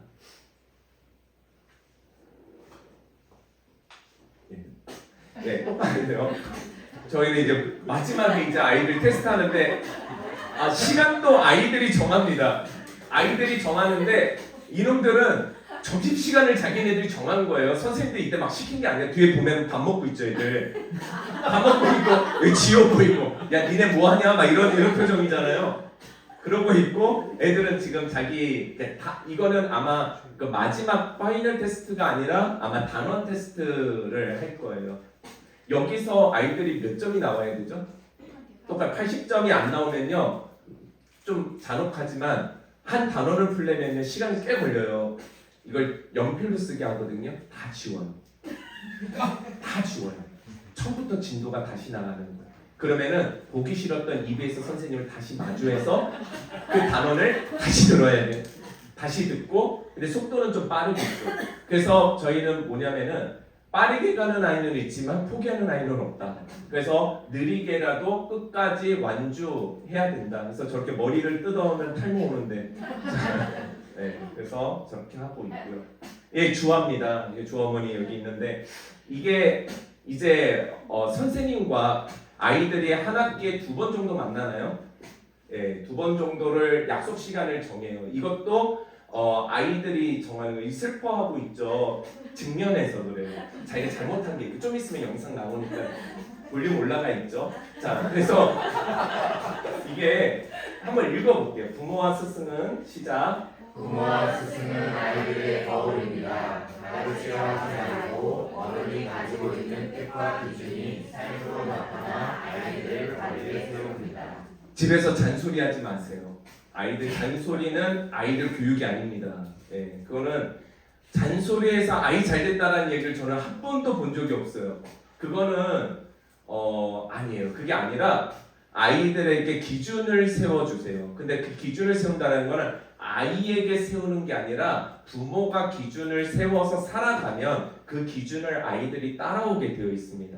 그래서 저희는 성도님들에게 늘 부탁하는 게 일주일에 한 번 보는 성도들은 아이들, 우리는 물론 다음 세대 교육을 하기 때문에 모든 아이들을 우리가 정말 한 마을이 되어서 아이들 기르지만 아이들 혼내지 말라. 사랑으로만 대해달라라고 말씀드리고 대신에 이제 일주일 내내 보시는 분들은 혼도 내야 돼요. 우리 목사님들 보통 다른 교회들 보면은 일주일에 한 번 만나는 거 얼마나 귀해 아이들과. 그렇지만 아이들이 잘못한 부분에 있어서는 저희 교회 목사님들은 이제 훈육도 하거든요. 근데 아이들 기본적으로 알아요. 그래도 목사님을 되게 좋아하고 목사님 잘 따르고 그러거든요. 그 이유는 뭐냐면은 목사님이 기준을 갖고 말씀하신다라는 걸 알기 때문에 그래요. 근데 아이들이 언제 상처를 받냐면은 아빠나 엄마가 기준이 없이 상황에 따라서 이랬다가 저랬다가 하면서 자꾸 말하기 시작하면은 신경질이 나는 거예요. 그래서 신경질이 나서 또 말하면은 또 막 혼이 나고 막 그러면 이제 그러다가 사춘기가 오면은 전혀 이제 대화가 안 되는 지점까지 오는 거죠. 그래서 아이들과 오랄 테스트를 하는 건요, 딱 이 영역입니다. 하나님께서 너희가 이 단원을 끝내고서 다가올 때, 선생님 앞에 올 때, 이 모든 단원과 그리고 너가 우리 학교에서의 교우적 관계와 그리고 너가 가정 안에서와 이 모든 것들이 하나님께서 어떻게 바라보셨는지를 입으로 아이가 고백해야 돼요. 고백하고 그것을 위해서 너 어떤 노력을 했냐? 성품, 그 다음에 너는 그러기 위해서 이제 학습적인 그 실력을 그런 그리스도인이 되기 위해서 너는 어떠한 노력들을 해왔는지, 그 다음에 마지막에 역할, 너는 이 공동체의 구성원으로서 어떤 존재로서 여기에 서 있는지를 계속 가르칩니다. 이게 주체성 교육이죠. 그러면서 이제 아이들에게 계속 직면하고, 근데 분명히 저 들고 오면요 답안지 베낀 게 다 나오거든요. 그래서 뺐어요? 제가 어저께 넣었는데. 아 그래요? 아깝네. 하나님 뜻인가 보다. 근데 이거 뭐 주아만 그런 게 아니라 여기 자녀들 다 그랬어요. 이거 찍은 게 이거밖에 없어요. 근데 애들은요 그러면서 크는 거예요. 잘못했다라는 걸 말하는 게 아니라 애들이 잘못한 게 기준 있는 어른 앞에 섰을 때 어떤 반응이 나오느냐. 이게 주아 좀 재밌었거든요. 맨 처음에 주아야 이 부분들이 뭐 이러면서 했는데 안 되어 있네. 그랬더니 어떻게 했어? 일단 설명을 했는데 선생님 딱 느낌상 아 이거 아니구나. 옛날 거예요. 작년 거예요. 이거 올해 아니에요. 가서 혼내지 마세요. 그렇게 나온 거예요. 그런데 나중에 되니까 이제 보고 쓴 게 걸린 거죠. 보고 쓴 게 걸렸는데 그걸 이제 받아들이고 인정하고 싶지가 않아. 그러니까 어떻게 되냐면은 하품을 하는 거예요. 하품을 하면서 이제 선생님 너 이거 봐봐 그랬더니 그 자기 일 아니고 그래요? 이러면서 그래요 그런 일이 있었어요 막 이러니까 야 그런 일이 아니라 봐봐 이렇게 했더니 이제 눈물이 이제 하품을 하면서 너 울어? 그랬더니 아니 하품에서 우는 거지 자기는 눈물 나는 거 아니라고 막 이런 장면이었어요. 근데 이런 게 저는 너무 좋다고 생각합니다. 하나님 안에서 자신의 그 감정과 때로는 자신의 죄성도 드러내어 보고 그 다음에 기준이 있는 어른 앞에서 자신의 잘못을 이야기해보고 대화해보고 어떠한 기준을 갖고 살아가야 되는지에 대해서 이야기를 들어보고 다시 그 길을 살아갈 수 있다라는 것은 저는 주아에게도 그리고 여러분의 자녀들에게도 굉장히 큰 축복이다라는 생각이 이렇게 듭니다. 그래서 저희는 이제 플래너가 매해마다 있었는데 역대급 제일 좋은 플래너를 올해 또 신상으로 이거 굿즈로 자꾸 팔으라고 그렇게 얘기를 하시는데 그래서 이 플래너를 합니다. 근데 저희가 이번에 방학 때 아이들에게 플래너를 방학 숙제로 줬어요. 그랬더니 집에 갔더니 이제 부모님들이 애들 플래너 가지고 막 잡았나 봐. 내가 볼 때 플래너 했냐 안 했냐 썼냐 안 썼냐 갖고 와봐라 뭐 이렇게 쓰면 되겠냐. 그러니까 애들이 이제 플래너의 풀자만 얘기해도 이제 학을 떼기 시작하고 야 이제 우리는 방학 때 나눠주고 우리 이제 한번 해보려고 하는데 방학 때 도대체 무슨 일이 있었던 거야? 막 이런 이야기를 나눴거든요. 근데 애들이 이거 얘기하면서 저는 차라리 방학이 싫어요. 개학이 좋아요. 막 이러더라고. 여기에다 막 너무 그래서 이거는 아이들이 아까 전에 제가 말씀드린 그 신앙 성품 실력 역할 이 틀 안에서의 학습과 때로는 자신의 교우 관계와 여러 가지를 정리해보고 좀 그것을 한눈에 볼 수 있는 어떤 툴이에요. 그래서 이거는 부모님들이 신경 써야 되는 부분은 아닙니다. 아이들이 조금 더 우리 학교와 우리 교회가 가고자 하는 그 방향 속에서 조금 더 정리하기 쉽게끔 도와주기 위해서 만든 툴이지 이걸 가지고서 뭘 해내야 되고 이걸 가지고 뭘 더 잘 써야 되고는 그거는 이제 교사들과 이제 아이들 사이에서만 배워가면 되는 부분이라고 생각해요. 그래서 이거 일기도 가끔 적혀있고 그러니까 막 자꾸 들여다보고 그러시면은 안 됩니다. 네, 그 말씀을 꼭 우리 아이들이 해달라고 해가지고 네, 그렇습니다. 자, 그래서 저희가 심플교회의 우리 다음 세대 교육 과정은 7세서부터 8세까지는 이런 과정으로 우리가 바라봅니다. 자, 태도가 습관으로 몸에 익혀지는 과정으로 보고 있어요. 그래서 8세 아이들한테 그리고 제가 또 말씀드리는 게 우리 학교는 뭐 학원을 어디까지 보내야 돼요? 이거 주중학교 말씀드리는 거예요. 어디까지 보내야 돼요? 뭐 보내도 돼요? 말아야 돼요? 뭐 이러는데 그 입시 학원, 뭐 국영수. 근데 국어도 예를 들어서 뭐 독서라던가 아니면 뭐 좀 아이가 글쓰기에 취미가 있어서 배우는 거는 괜찮아요. 근데 그런 거 있잖아요. 그 학습을 위한 학원들.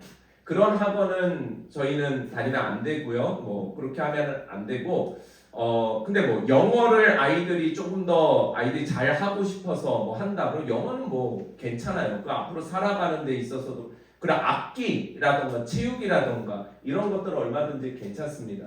대신 아이들이 입시 교육을 위한 위한 학원을 보내는 거는 스스로 저희가 이런 거 정하는 것도 유치하잖아요. 그렇죠? 여러분들이 알아서 잘 하시리라 저는 생각이 듭니다. 그래서 7세부터 8세까지는 공동체 안에서 생활하면서 태도와 습관이 몸에 익혀지는 과정을 이제 배워가는 과정이라고 생각하시면 되고요. 그다음에 이제 9세에서 11세 이것도 그냥 평균이에요. 이거 획일화되어 있는 거 아닙니다. 그다음에 제가 보니까 한 9살부터 11살 사이 정도는 아이들이 천국에 대한 이야기들의 개념이 이제 들어와요. 그리고 지옥에 대한 개념도 들어와요. 그래서 7, 8세 때는 웬만하면 아이들에게 사실은 지옥 얘기는 잘 안 가르치죠. 교회 학교에서도 천국에 대해서 많이 가르치지만 이제 8세 넘어가면은 이제 8세서부터는 이제 지옥이 뭔지 그 삶의 아픔이 뭔지 이런 걸 얘기해줘요. 이제 아픔을 겪기 시작하는 나이가 9세에서 11세예요. 이때는 이제 자신에게 입혀진 삶의 태도를 기반으로 이제 선생님과 어른들을 통해서 의식적 훈련, 자신의 성품과 태도와 실력에 대해서 어떻게 내 삶이 이어져 가야 되는지, 하나님으로부터 시작된 이 의식이 어떻게 이어져 가서 생명의 한 존재로서 설 수 있고 나중에는 내가 그 생명으로 세워져서 누군가에게 연결하면 그 사람도 하나님을 만나고 생명적 삶을 살아갈 수 있게끔 되어가는 첫 번째 관문의 훈련이 어떻게 보면은 9세에서 11세 때 이루어져 간다라고 생각을 하면 될 것 같고요. 그 다음에 이제 12살서부터 14살 정도 되면요, 이제 생활 전반으로의 확장 과정을 위해서 준비하는 과정을 가져야 돼요. 그래서 넌 뭘 좋아하니?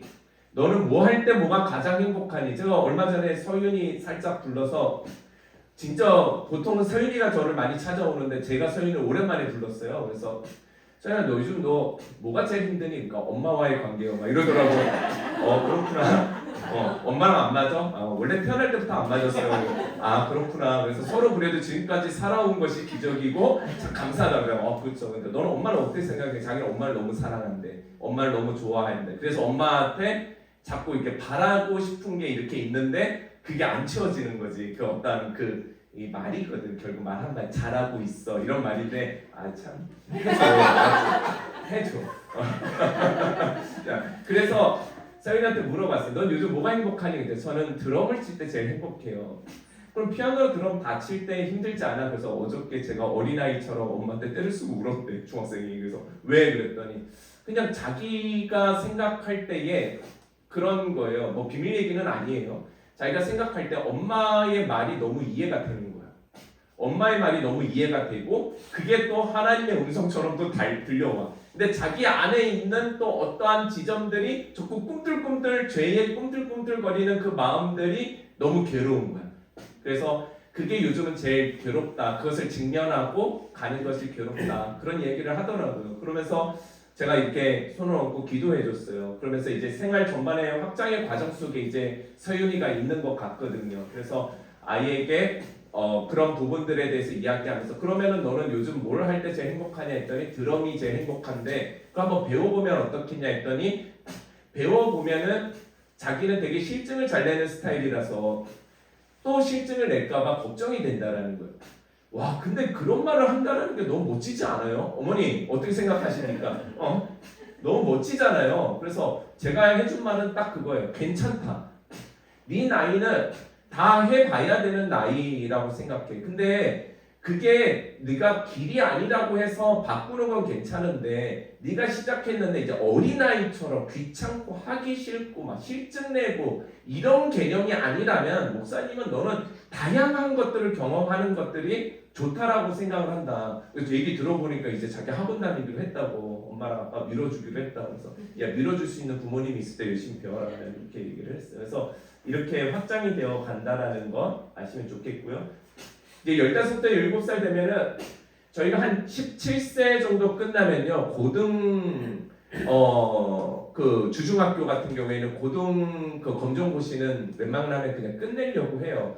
그 대신에 이제 국내에 있는 학교로 가려고 하는 아이들 같은 경우에는 고등 검정고시를 좀 잘 봐야 되기 때문에 여러 차례 17살부터 19살까지 계속적으로 반복해서 보는 걸 좋고요. 웬만하면 한 18살 정도 되면 그냥 대학을 결정해서 가는 게 저는 좋다라고 생각을 해요. 굳이 19살까지 있을 필요, 여자 친구들 같은 경우인데 남자 친구들 같은 경우에는 좀 채워가면 좋겠다. 왜냐면은 바로 군대 가지 말고, 바로 대학 가지 말고 그냥 군대를 좀 빨리 갔다 와서 해외로 나가더라도 군대가 자꾸 걸리거든요. 남자들 같은 경우는. 그래서 군대를 가서도 요즘은 2인씩 쓴대요. 그래서 공부할 시간도 많고 그래서 경호가 자꾸 자기 군대 갈 거라고 하면은 요즘 막 친구들 얘기해보니까 군대 가면 자기 방 따로 있어 그림도 막 그릴 수 있고 여기 막 그런 얘기들을 하더라고요. 그래서 네 마음대로 해라 그랬는데 하여튼 아이들이 이때서부터 자신에 대한 좀 멘토들도 만나고 요즘 우리 교회 같은 경우는 진만 집사님이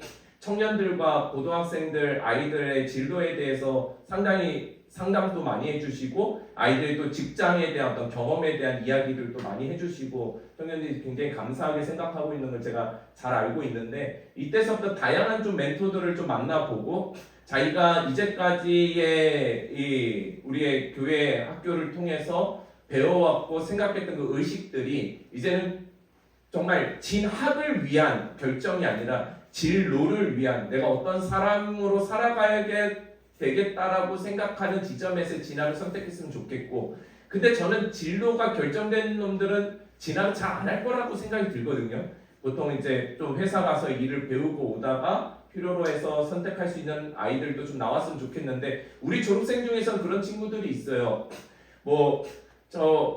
한동대에 합격을 했지만 자기가 거기서 안 가고 회사에 취직을 바로 해버려가지고 나중에 다시 지금 또 회사에서 또 하다가 또 진학하는 케이스도 있고, 그러니까 자신의 인생이 남들의 가는 방식이 아니라 자기에게 맞는 방식의 결정들이 좀 아이들 안에 뭐가 답이 아니다가 아니라 자신의 그 존재라는 그 고찰이 일어난 아이들에게 그 진로는 좀 그런 좀 유연성과 능동성이 아이들 가운데 있어주면 좋겠다, 그런 생각들을 이제 하게 됩니다. 우리 고은이 같은 경우는 18살에 한 번에 또 미대를 합격을 해가지고 이렇게 들어갔잖아요. 근데 제가 이렇게 쭉 보니까 이제는 대학 가는 건 정말 안 어려워진 것 같아요. 저희 예은이 시온이 같은 경우에 보면은 그 나이의 인구가 인서울 인구랑 똑같아요. 근데 그 밑으로 보면은 인구가 더 줄어들고 있거든요. 대학이 사실은 여러분의 뜻이 서울대면은 뭐 서울연고대 정도는 앞으로 계속 있을 것 같아요. 의미가 있을 것 같은데 그렇지 않으면 사실은 제가 볼 때는 큰 대학의 의미는 많이 없어진다라는 생각, 갈수록 인구가 줄어들고 있기 때문에 없어진다. 이 대표적인 예가 이효소 목사님 아들이 그 더사랑교회 알죠? 이효소 목사님 아들이 고등학교 때 맨날 학폭에 끌려다니고, 얘가 가해자예요. 끌려다니고 맨날 아버지한테 와가지고 예배당에서 줄받다 맞고, 그래도 정신을 못 차리고 맨날 술 마시고 담배 피고 그러다가 얘가 국립대학교를 갔어요. 경영학과를 딱 정신 차리고, 그리고 심지어 거기서 CCC 선교 활동도 하면서 인간이 된 거죠. 예수를 대학 가서 만났어. 자기는 너무 하나님을 좋대. 놀아보길 잘했대. 후회가 안 된대. 다들 놀자고 해서 자기는 유치해서 얘네 초짜들이니까 못 놀겠대. 그래서 자기 공부만 한대. 그러다 이번에 군대 갔거든요. 근데 이번에 군대를 갔는데 재수해서 들어오는 친구가 있었는데 자기네 과에 들어왔는데 그 친구가 누구냐면 자기네 반에서 1등 하던 반장이 들어왔는 거예요. 그러니까 자기는 미달로 들어갔는데 그 친구는 죽기 살기로 공부해가지고 거기 들어온 거예요. 그러니까 이제 시대가 좀 바뀌어가는 것 같아요. 예, 시대가 좀씩 이렇게 바뀌어가는 그런 그림들이 있습니다. 그래서 지방대는 갈수록 더 어려워질 것 같고, 예, 인서울에 있는 대학교들도 갈수록 이제 뭔가가 바뀌어지지 않으면 진짜 뭐라고 그러니까 상징적인 대학들을 제외한 대학은 이제 그래서 기업들도 몇 대학에 있는 사람들만 데려다 쓸 수는 없거든요. 그러니까 바라보는 관점들도 앞으로 많이 달라지게 될 거다. 그 한 사람의 그 존재, 그가 어떤 포트폴리오를 가지고 있고 어떤 인생을 살았는지를 보게 되는 그런, 이미 그렇게 되고 있는 것 같아요. 스타트업 같은 경우에는 그렇게도 많이 되어 있고, 미국에 있는 대학을 가려고 해도 지금은 거기에서 조건이 시험이 아니라 포트폴리오예요. 그래서 아이들 블로그 비공개로 해가지고 사진이나 어떤 아이들의 일상생활 같은 것들을 조금씩 체크해놓고 있는 것도 좋은 습관이라고, 저는 부모님들 좋은 습관이라고 생각이 듭니다. 네. 그리고 18살 이상서부터는 저희는 아이들을 평생이라고 하면은 안 되고 적어도 한 30살까지는 아이들의 어떤 멘토적 교회, 이게 나중에 진짜 영적인 멘토의 역할까지도 함께 갈 수 있는 그런 교회로 가려고 합니다. 그래서 우리 아이들의 이런 주체성 교육이 단지 어떠한 아이의 훌륭함이 아니라 하나님의 이 시대적 부르심이다라는 그 관점에서 볼 때, 우리가 왜 이 대한민국에서 태어났는가? 우리는 왜 이 부유한 가정에서 태어났는가? 이런 것들을 우리가 조금 생각해 볼 때, 그럼에도 불구하고 하나님 왜 이 주체적인 삶과 교육을 받게 하는가라고 생각할 때, 그 부분에 저는 앞으로 얘네들이 맞이해야 될 이 통일도 있다라고 생각이 듭니다. 지금도 우리나라에는 수도 없는 지역적 갈등과 그리고 남녀의 갈등, 세대적 갈등들을 극복하지 못하는 상황 속에서 남북이 통일이 이루어졌다고 했을 때는 우리는 남북 갈등이 이슈가 엄청 이루어질 거거든요. 이때에 정말 잃어버린 그 100년의 역사를 찾아줄 수 있는 뜻 있는 그리스도인들이 너무나도 필요한 시대이고, 그래서 그게 먼저는 우리 세대에 이루어졌으면 좋겠지만, 우리는 그 언제 독립이 일어날지 몰랐던 독립운동가들의 삶처럼 그럼에도 불구하고 그들은 그 다음 세대들을 길러내기 위해서 심지어 함경북도에서 저기 명동마을까지 가서 마을을 이루고 학교를 세우며 뜻을 세우려고 했던 그 김양경 선생님들의 삶처럼 우리는 그 다음 세대를 길러내는 일들에 정말 뭐랄까 게을리해서는 안 된다라는 거죠. 이거는 저는 그냥 이 시대를 향한 하나님의 부르심이라고 분명하게 생각하고 있습니다. 그때 돼서도 아이들이 세상 의존적이라면 누가 그 남북의 문제를 해결해 나아갈 수 있겠냐라는 것이죠. 예. 더 나아가서는 이제 해외에 흩어져 있는 디아스포라의 삶을 살아가고 있는 디아스포라의 삶을 사시다 또 오셨었지만 태국에 사시다 오셨지만 그런 삶 속에서도 이민 사회에서의 아픔과 어려움들이 있거든요. 근데 그 가운데에서의 이 그리스도의 뜻이라는 것이 세워지기만 한다면 저는 그 디아스포라와 이 대한민국과 함께 연결만 잘 되어진다면 영적으로 연결만 되어진다면 앞으로 이 통일 시대뿐만이 아니라 통일을 마주하는 이 시대 속에서 폭발적인 선교의 운동들이 정말 이 실크로드를 통해서 이 세계 열방으로 뻗어나갈 거라고 저는 믿어져요. 예. 여러분들이 앞이 막혀있고 우리가 섬나라에 사니까 아직 안 와닿는데 저것만 열리면요 진짜 현실입니다. 진짜 현실이고 교회가 이제 마주해야 되는 세상이에요. 근데 동독과 서독이 붕괴된 것을 보시면 알겠지만 굉장한 어떠한 흐름이 있는 게 아니라 한순간에 이루어지는 거거든요. 그래서 우리가 준비해야 된다는 거예요. 그래서 우리가 계속적으로 비전을 이루어 가려고 주중학교, 주일학교가 결국 이 뜻이라는 것은 학습적 영역이 아니고 학교적 영역이 아니라는 거예요. 이건 교회적 영역이라는 거예요. 그래서 우리 아이들이 자라오고 우리 주일학교에 한 번은 오는 아이들에게도 계속적으로 이 부분에 대해서 주입되어야 되고 이 가치를 알아야 되고 선생님이나 목사님이 아이들에게 어떠한 성경의 가치를 가르치더라도 이 신앙성품 실력 역할이라는 이 부분에서 아이들의 주체성을 놓쳐서는 안 되고 개별화를 놓쳐서도 안 되고 자기주도도 놓쳐서는 안 된다는 거예요. 그래서 자기주도는 학습이 아니라 철저한 옳음을 선택하기 위한 하나님의 훈련이다. 그리고 진로의 탐색이다. 꼭 기억해 주세요. 네, 그래서 다음 세대 교육의 기준은 이와 같습니다. 그래서 아까 나눴던 거라서 넘어갈게요. 그래서 아이들이 이렇게 신앙생활들 주중에도 모여가지고 처음에는 앉아있기 힘들어했던 아이들이 이제는 예배드리는 모습들 스스로 제가 한동대 가서 되게 좋았던 거는 아이들이 스스로 점심시간이 되면 그 잔디밭에 모여서 2, 3, 5 같이 기도하는 시간들을 갖고 하는데 그런 문화들이 이게 심플스쿨 가운데서도 이렇게 생겨져 가면 상당히 좋겠다 그런 생각들을 좀 해보고 주체적으로 자라갈수록 그런 일들은 계속 벌어질 거예요. 그래서 아이들의 보면은 옆에 예은이랑 믿음이가 친구지만 1살 차이지만 어렸을 때부터 같이 자라서 친구로 지내고 있죠. 그래서 서로가 잘하는 것들을 서로에게 도움을 줄 수 있는 어떤 존재론적 그런 가치로 경쟁의 구조가 아니라 서로의 도움의 가치로 이렇게 보고 가고 있고요. 그리고 우리가 어떤 애들의 핸드폰을 일부러 못 쓰게 하는 게 아니라 사실은 이 스마트폰이라는 것을 아이들이 잘 가르쳐주면 돼요. 어차피 애들에게 우리가 구약 시대를 보면 알죠. 율법을 주면 인간은 피해서 죄를 짓거든요. 그러니까 애들 못하게 하는 율법을 주면 아이들은 숨어서 하는 거예요. 차라리 여러분들이 견디기 힘들어도 여러분 보는 앞에서 하는 게 감사한 거예요.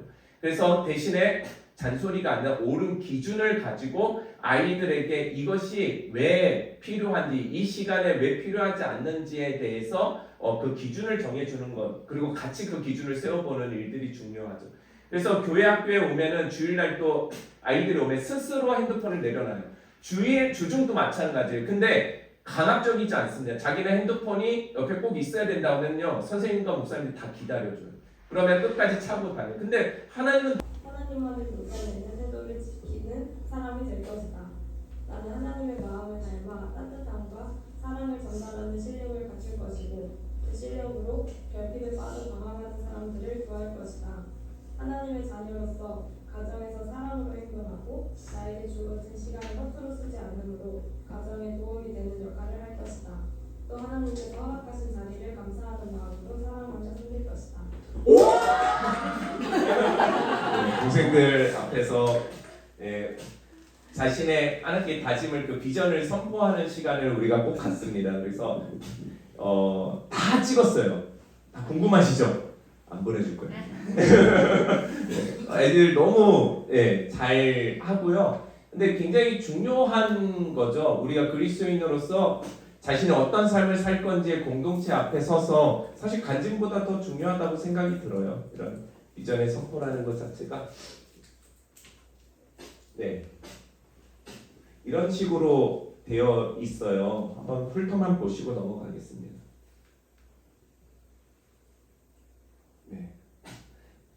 여기 보니까 이거 유민이가 그때 썼던 거를 이렇게 해놓은 것 같아요. 수요기도회, 금요기도회 가니까 혼자서는 못 가니까 엄마가 참석하는지 확인해봅니다. 맞죠? 확인하죠, 유민이가.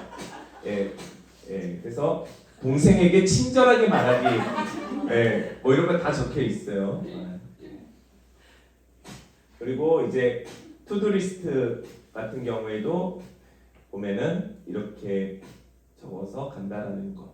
아까 말했던 것처럼 메모라는 거는 리스트 옆에 두어서 하루 해야 할 일과 더 구체화하는 훈련. 어린애들은 어려워요. 집에서 막 그거 시키시면 안 돼요. 그래서 애들 실증 느끼면은 이제 교육이 안 됩니다. 그래서 할 수 있도록 계속 격려해 주시면은 좋을 것 같아요. 이렇게들 여기 보면요. 여자 말 잘 듣기 말입니다. 잘 듣고 뭐라고 말하면 네라고 말하기. 믿음인가요? 마음인가? 마음. 내가 볼 때는 지호랑 그런 거 아닐까 생각이 들긴. 네라고 대답 잘해. 네! 이러면 네 하고 여자 싫어하지 않기. 이거 본거 비밀입니다. 이렇게 적혀 있어요. 사랑을 받고 싶은 사람이 되고 싶다. 나도 사랑받고 있다는 것을 기억하고 그리고 나도 사랑받을 수 있다는 것을 인정하고 하나님 앞에서 기도하고 그리고 어려운 자들 돕고 후원 봉사 의식 커갈수록 좀 더 내용들이 구체화되고 좋아지는 것 같아요. 저번에 입학식 날도 예림이가 그거 읽는 거 보고 엄마들이 되게 감동받으셨는데 여러분 아들 딸들도 다 그렇게 삽니다. 집에서만 사람 말을 안 하는 것 뿐이에요. 여기 사회성 안에서는요 아이들이 진짜 자기 언어로 정리해가지고 표현을 굉장히 잘해요. 집에서까지 그렇게 살면은 아이들 너무 삭막하잖아요. 그렇죠? 집에 가면 좀 징징거리고 또 그렇게 해야죠.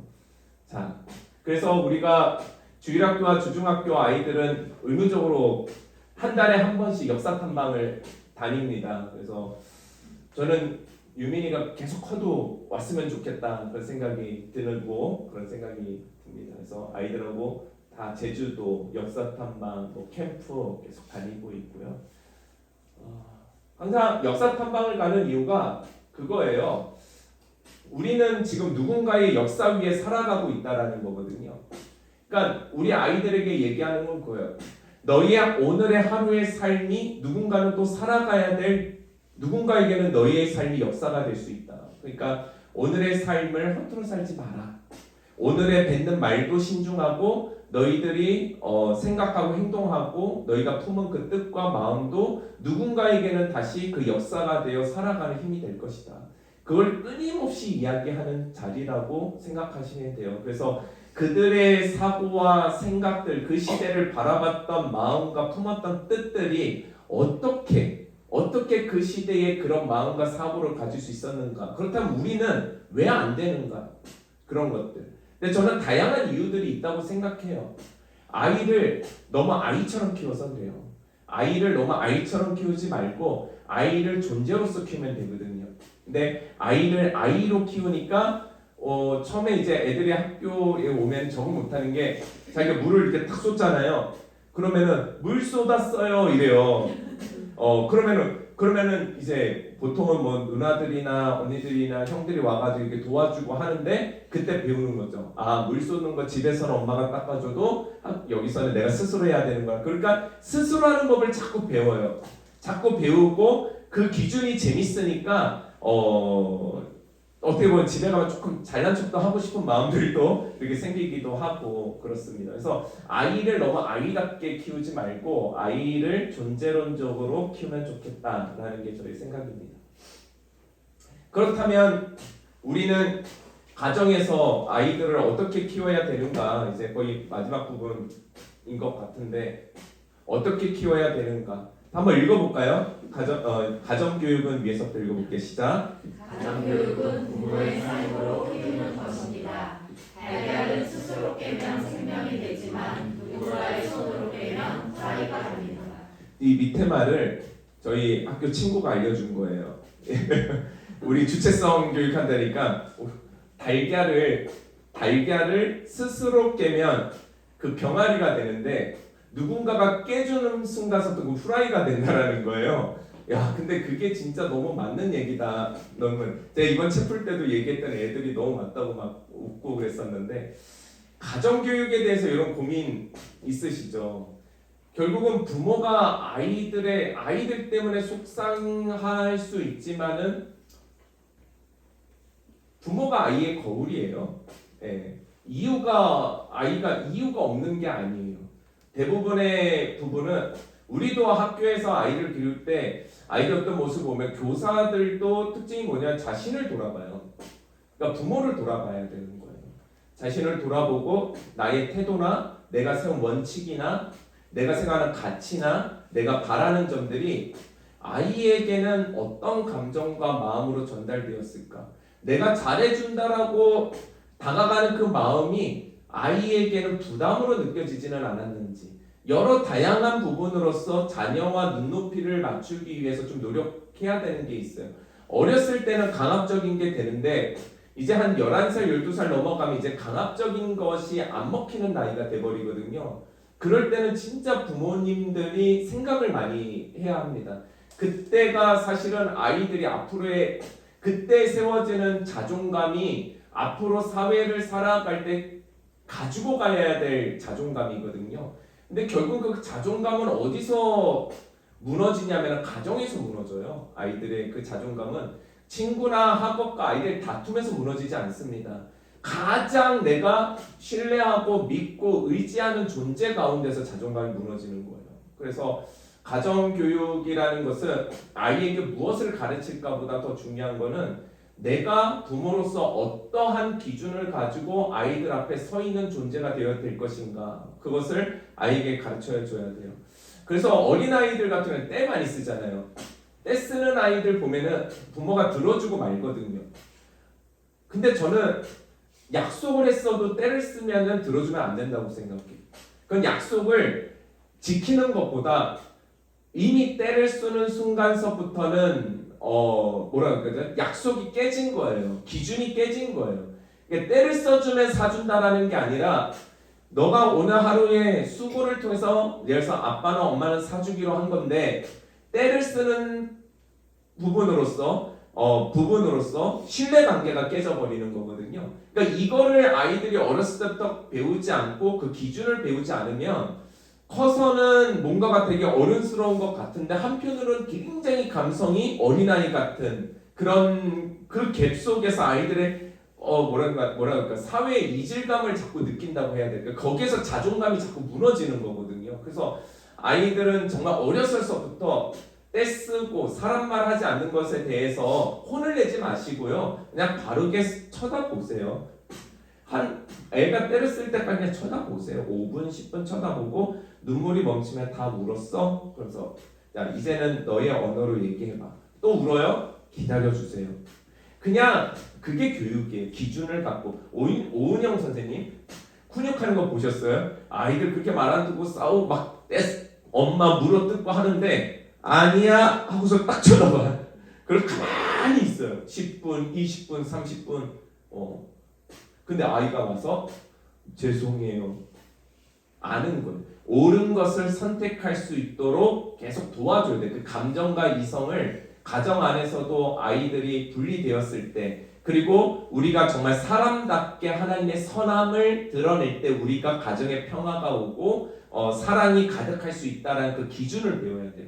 근데 그 기준이 무너지고 나면은요, 나중에 어떤 문제가 생겼을 때 자꾸 가정에 어떠한 문제를 해결하려고 하는 어떤 지점들이 자꾸 다툼으로 가고, 아니면 일방적으로 부모가 얘기하는 걸로 가고, 아니면 아이가 소리 지르는 걸로 끝나버리는 경우들을 제가 정말 많이 본 것 같아요. 그래서 아이들에게 그런 교육들을 어렸을 때 지금 주체성에 대한 거니까 주체성 교육에 있어서의 그 가정은 교육 그 기준 어른이 갖고 있는 그 기준이 너무나도 중요하다. 저는 이걸 준비하면서 그 상상이 됐어요. 가두리 양식장 알죠? 찬식대들을 이렇게 가두리 양식장을 하는데 가두리 양식장을 계속 조여오면 참치는 어떻게 될까요? 둘 중에 하나예요. 질식해 죽던가 얘는 움직여야 되는데 질식해 죽던가 아니면 가두리를 뛰어넘어서 아직 준비되지 않았는데 담장을 뛰어넘어 버리겠죠. 그럼 바다감 얘는 살 수 있을까요? 없을까요? 없어요. 가정교육이라는 건 뭐냐면요. 가두리 양식장인데 저는 방치와 방목은 한 끗 차이라고 생각합니다. 우리는 아이들은 자유가 있는 것 같지만 어렸을 때는 사실은 가정이라는 테두리 안에 있는 것이죠. 그 테두리 안에 있는 이 가두리 양식장을 아이들이 성장할수록 넓혀야 돼요. 계속 넓히시다가 나중에 한 17살 정도 됐을 때는 가두리 양식장을 바닷속으로 가라앉혀야 돼요. 그래서 여기의 삶과 바다가 다르지 않음을 알고 수영쳐서 먼 바다로 갈 수 있도록 도와주는 역할을 해야 되는 게 가정교육입니다. 그래서 아이들 통제하고 컨트롤하고 하는 걸로는 한계가 있습니다. 그래서 아이들에게 자율성을 줬으면 좋겠고 그러기 위해서는 정말 힘드시겠지만 봐줘야 되고 기다려줘야 되고 믿어줘야 되고 한심해도 과일 깎아주면서 미소를 잃지 마시고 사랑한다라고 말할 수 있어야 된다는 거예요. 그러면 아이들은 잘못된 길로 가지 않습니다.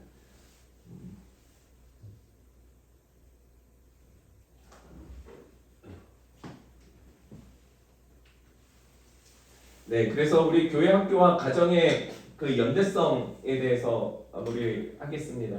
교회 학교에 아이를 맡긴다라는 것은 저희 학교 같은 경우는 기본적인 신뢰 기반이 없으면은 맡기가 힘든 곳입니다. 그래서 우리 아이들이 있는 공간은 여러분들이 가장 신뢰하는 공간이어야 되고요. 이곳에서 내 아이뿐만이 아니라 누구를 바라봐야 될까요? 우리의 다음 세대들을 다 바라봐야 돼요. 이제 태호 어머니는 태호를 보냈지만 시윤이도 바라보시고 시온이도 바라보시고 서윤이도 바라보시면서 아이와 빗대어 바라보는 것이 아니라 이 시대를 살아가는 주체적인 하나님의 부르심 한 존재를 바라볼 수 있는 눈으로 우리 함께 기도하고 기를 수 있는, 그래서 우리가 한 마음으로 같이 이 교회 공동체 안에서 우리 아이를 길러낸다라는 것을 가져야 되는 거예요. 그래서 유민이 아빠도 바라볼 때 유민이만 바라보는 게 아니라 다양한 우리 아이들을 바라보면서 우리의 교회가 가는 이 비전과 방향이 이러하구나. 그렇게 해서 나는 우리 아이를 어떻게 키우고 있지? 저기에 서져 있는 아이들은 어떤 아이들이지? 아직 우리 아이만큼 못 오고 있는 아이들은 누구지? 그러면 혼내는 게 아니라, 그리고 정죄하는 게 아니라 다가서 어떻게 하면 그 아이를 위해서 기도해주고, 때로는 그걸로 인해서 힘들어하는 부모가 있으면 찾아가서 격려해 주시고 차도 한 잔 마시시고, 이렇게 서로를 격려하며 모두가 함께 다음 세대를 길러낼 수 있는 공간이 우리 심플교회 다음 세대 기관이 되어야 된다고 믿습니다. 자, 이 글도 한번 읽어볼까요? 시작. 어른이 된다고 모두가 용기가 있는 것은 아닙니다. 어려서부터 기도의 용기를 배워야 합니다.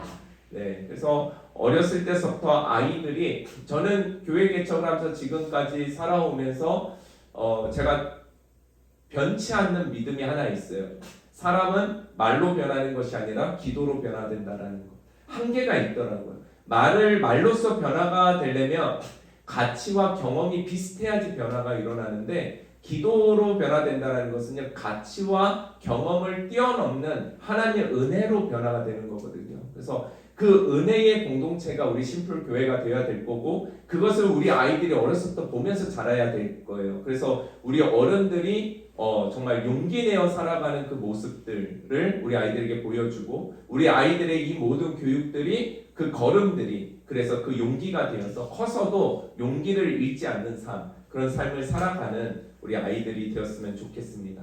그래서 저희가 비전이 있어요. 우리 교회 비전인데요. 우리가 다음 세대 교육을 하잖아요. 그래서 이 플래너 교육 플랫폼을 좀 더 확장하고자 하는 비전이 있습니다. 그래서 지역에 우리 교인이 아니더라도 지역의 아이들과 이 플래너가 있으니까 아이들의 공교육이 끝나고 오더라도 아이들을 어떻게 생활을 같이 관리하고 같이 고민을 상담하고 함께 들여다보면서 대화할 수 있는 그 플래너 교육 플랫폼이 좀 더 확장되어 갔으면 좋겠다라는 생각이 들고요. 지금 우리가 온라인 학습들을 하고 있는데 주중학교에서는 이런 걸로 인해서 좀 몇몇 선교사님들 자녀들 지금 홈스쿨링으로 굉장히 고생하시는 분들이 많아요. 그래서 그런 분들을 대상으로 지금 고민하고 있는 거는 지금 메타버스를 만들려고 하고 있어요. 그래서 가상 공간 안에서 아이들하고 소통하고 아이들하고 같이 이렇게 온라인 학교죠. 그 안에서는 또 뭐 구글 클래스라던가 우리가 할 수 있는 줌 미팅이라던가 여러 공간들을 만들 수 있거든요. 그래서 그런 부분들도 지금 고민하고 있습니다. 이게 더 나아가면은 나중에 되면 통일 후 어린이 교육을 할 때에도 인터넷만 되고 교사만 그곳에 가 있으면은 이런 부분들이 여기서 얼마든지 연대되어 갈 수 있다라고 생각이 듭니다. 그리고 지금 우리가 계속적으로 우리가 자체적 컨텐츠를 지금 만들어가고 있지만 앞으로도 우리가 생각하고 있는 이 주체적인 어떤 교육 이 시스템이 교회 학교서부터 이제 주중 학습까지도 좀 이어갈 수 있는 교육 컨텐츠도 계속적으로 개발해 나가려고 하고 있습니다. 저는 이런 좀 준비를 통해서 제가 개척이 17년 차인데 가장 좋은 교회를 하고 있거든요. 그래서 자존감이 높습니다. 여러분과 함께 살아가기 때문에 자존감이 높습니다. 그래서 저는 지금까지 한 번도 하나님이 우리 교회의 시대를 안 맡긴 적은 없다고 생각해요. 근데 앞으로도 다가올 시대도 지금서부터 우리가 이런 꿈을 갖고 지금의 이 현실 세계 속에서도 하나님의 부르신 가운데 끊임없이 반응하고 나아가다 보면은 또 새로운 하나님의 시대도 우리에게 맡겨주실 때가 분명히 있다 그렇게 믿습니다. 네, 이상으로 오늘 학부모 교육을 마치도록 하겠습니다. 감사합니다. 혹시 질문 있으신 분은 좀 질문을 받고 공지사항을 좀 말씀드리도록 하겠습니다.